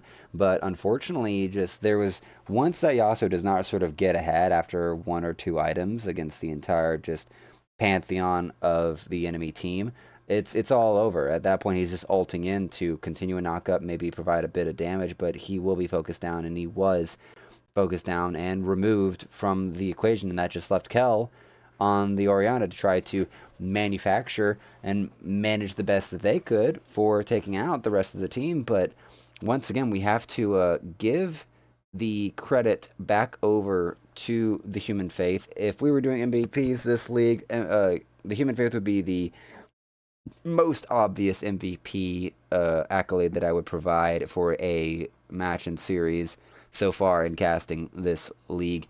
His performance on Yone into, I am forgetting what was this, into the Kayn, into the Garen was stellar. I have to give it over to Panda Boy for giving him a good run for his money in game 1. Game 2, not as much of an opportunity for how the matchup went, the Garen into the Kayn, but the Human Faith's Garen in this third map just was untouchable, unstoppable, and put the fear of God into everyone. Yeah, he is someone to look out for, especially with his more dynamic and not as meta champ pool that he's able to play. Something that you definitely have to put in some research for and watch out of what he plays and what he can play, and be really cautious about what he can provide on red side.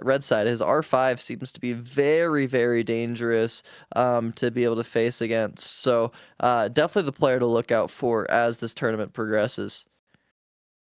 And I believe with that, we can round ourselves up for the night. Thank you for tuning in for the Final Boss Draft League. This is, I believe, technically Season 1. We had Season 0 previously, I believe. But 2. Season 2. So we're in Season 2, the 3rd season total, because there was a Season 0, because people that own this league make their own decisions. I do not. I just talk pretty. We will see you all tomorrow. We'll have another match up ready for you. It'll be Team Chaos versus Anyone Can Cook. This is much more of a someone in the lead. Anyone Can Cook 5-1 from their first 6 maps, their 2 matches from week 1. Team Chaos at a 2-4 record, looking to try to get themselves a little bit higher up in the ratings for at least how their first week went. Thank you all for watching in here for the Final Boss Draft League. I have been Church with Tvan. We will see you all tomorrow night. Thank you. And you're clear.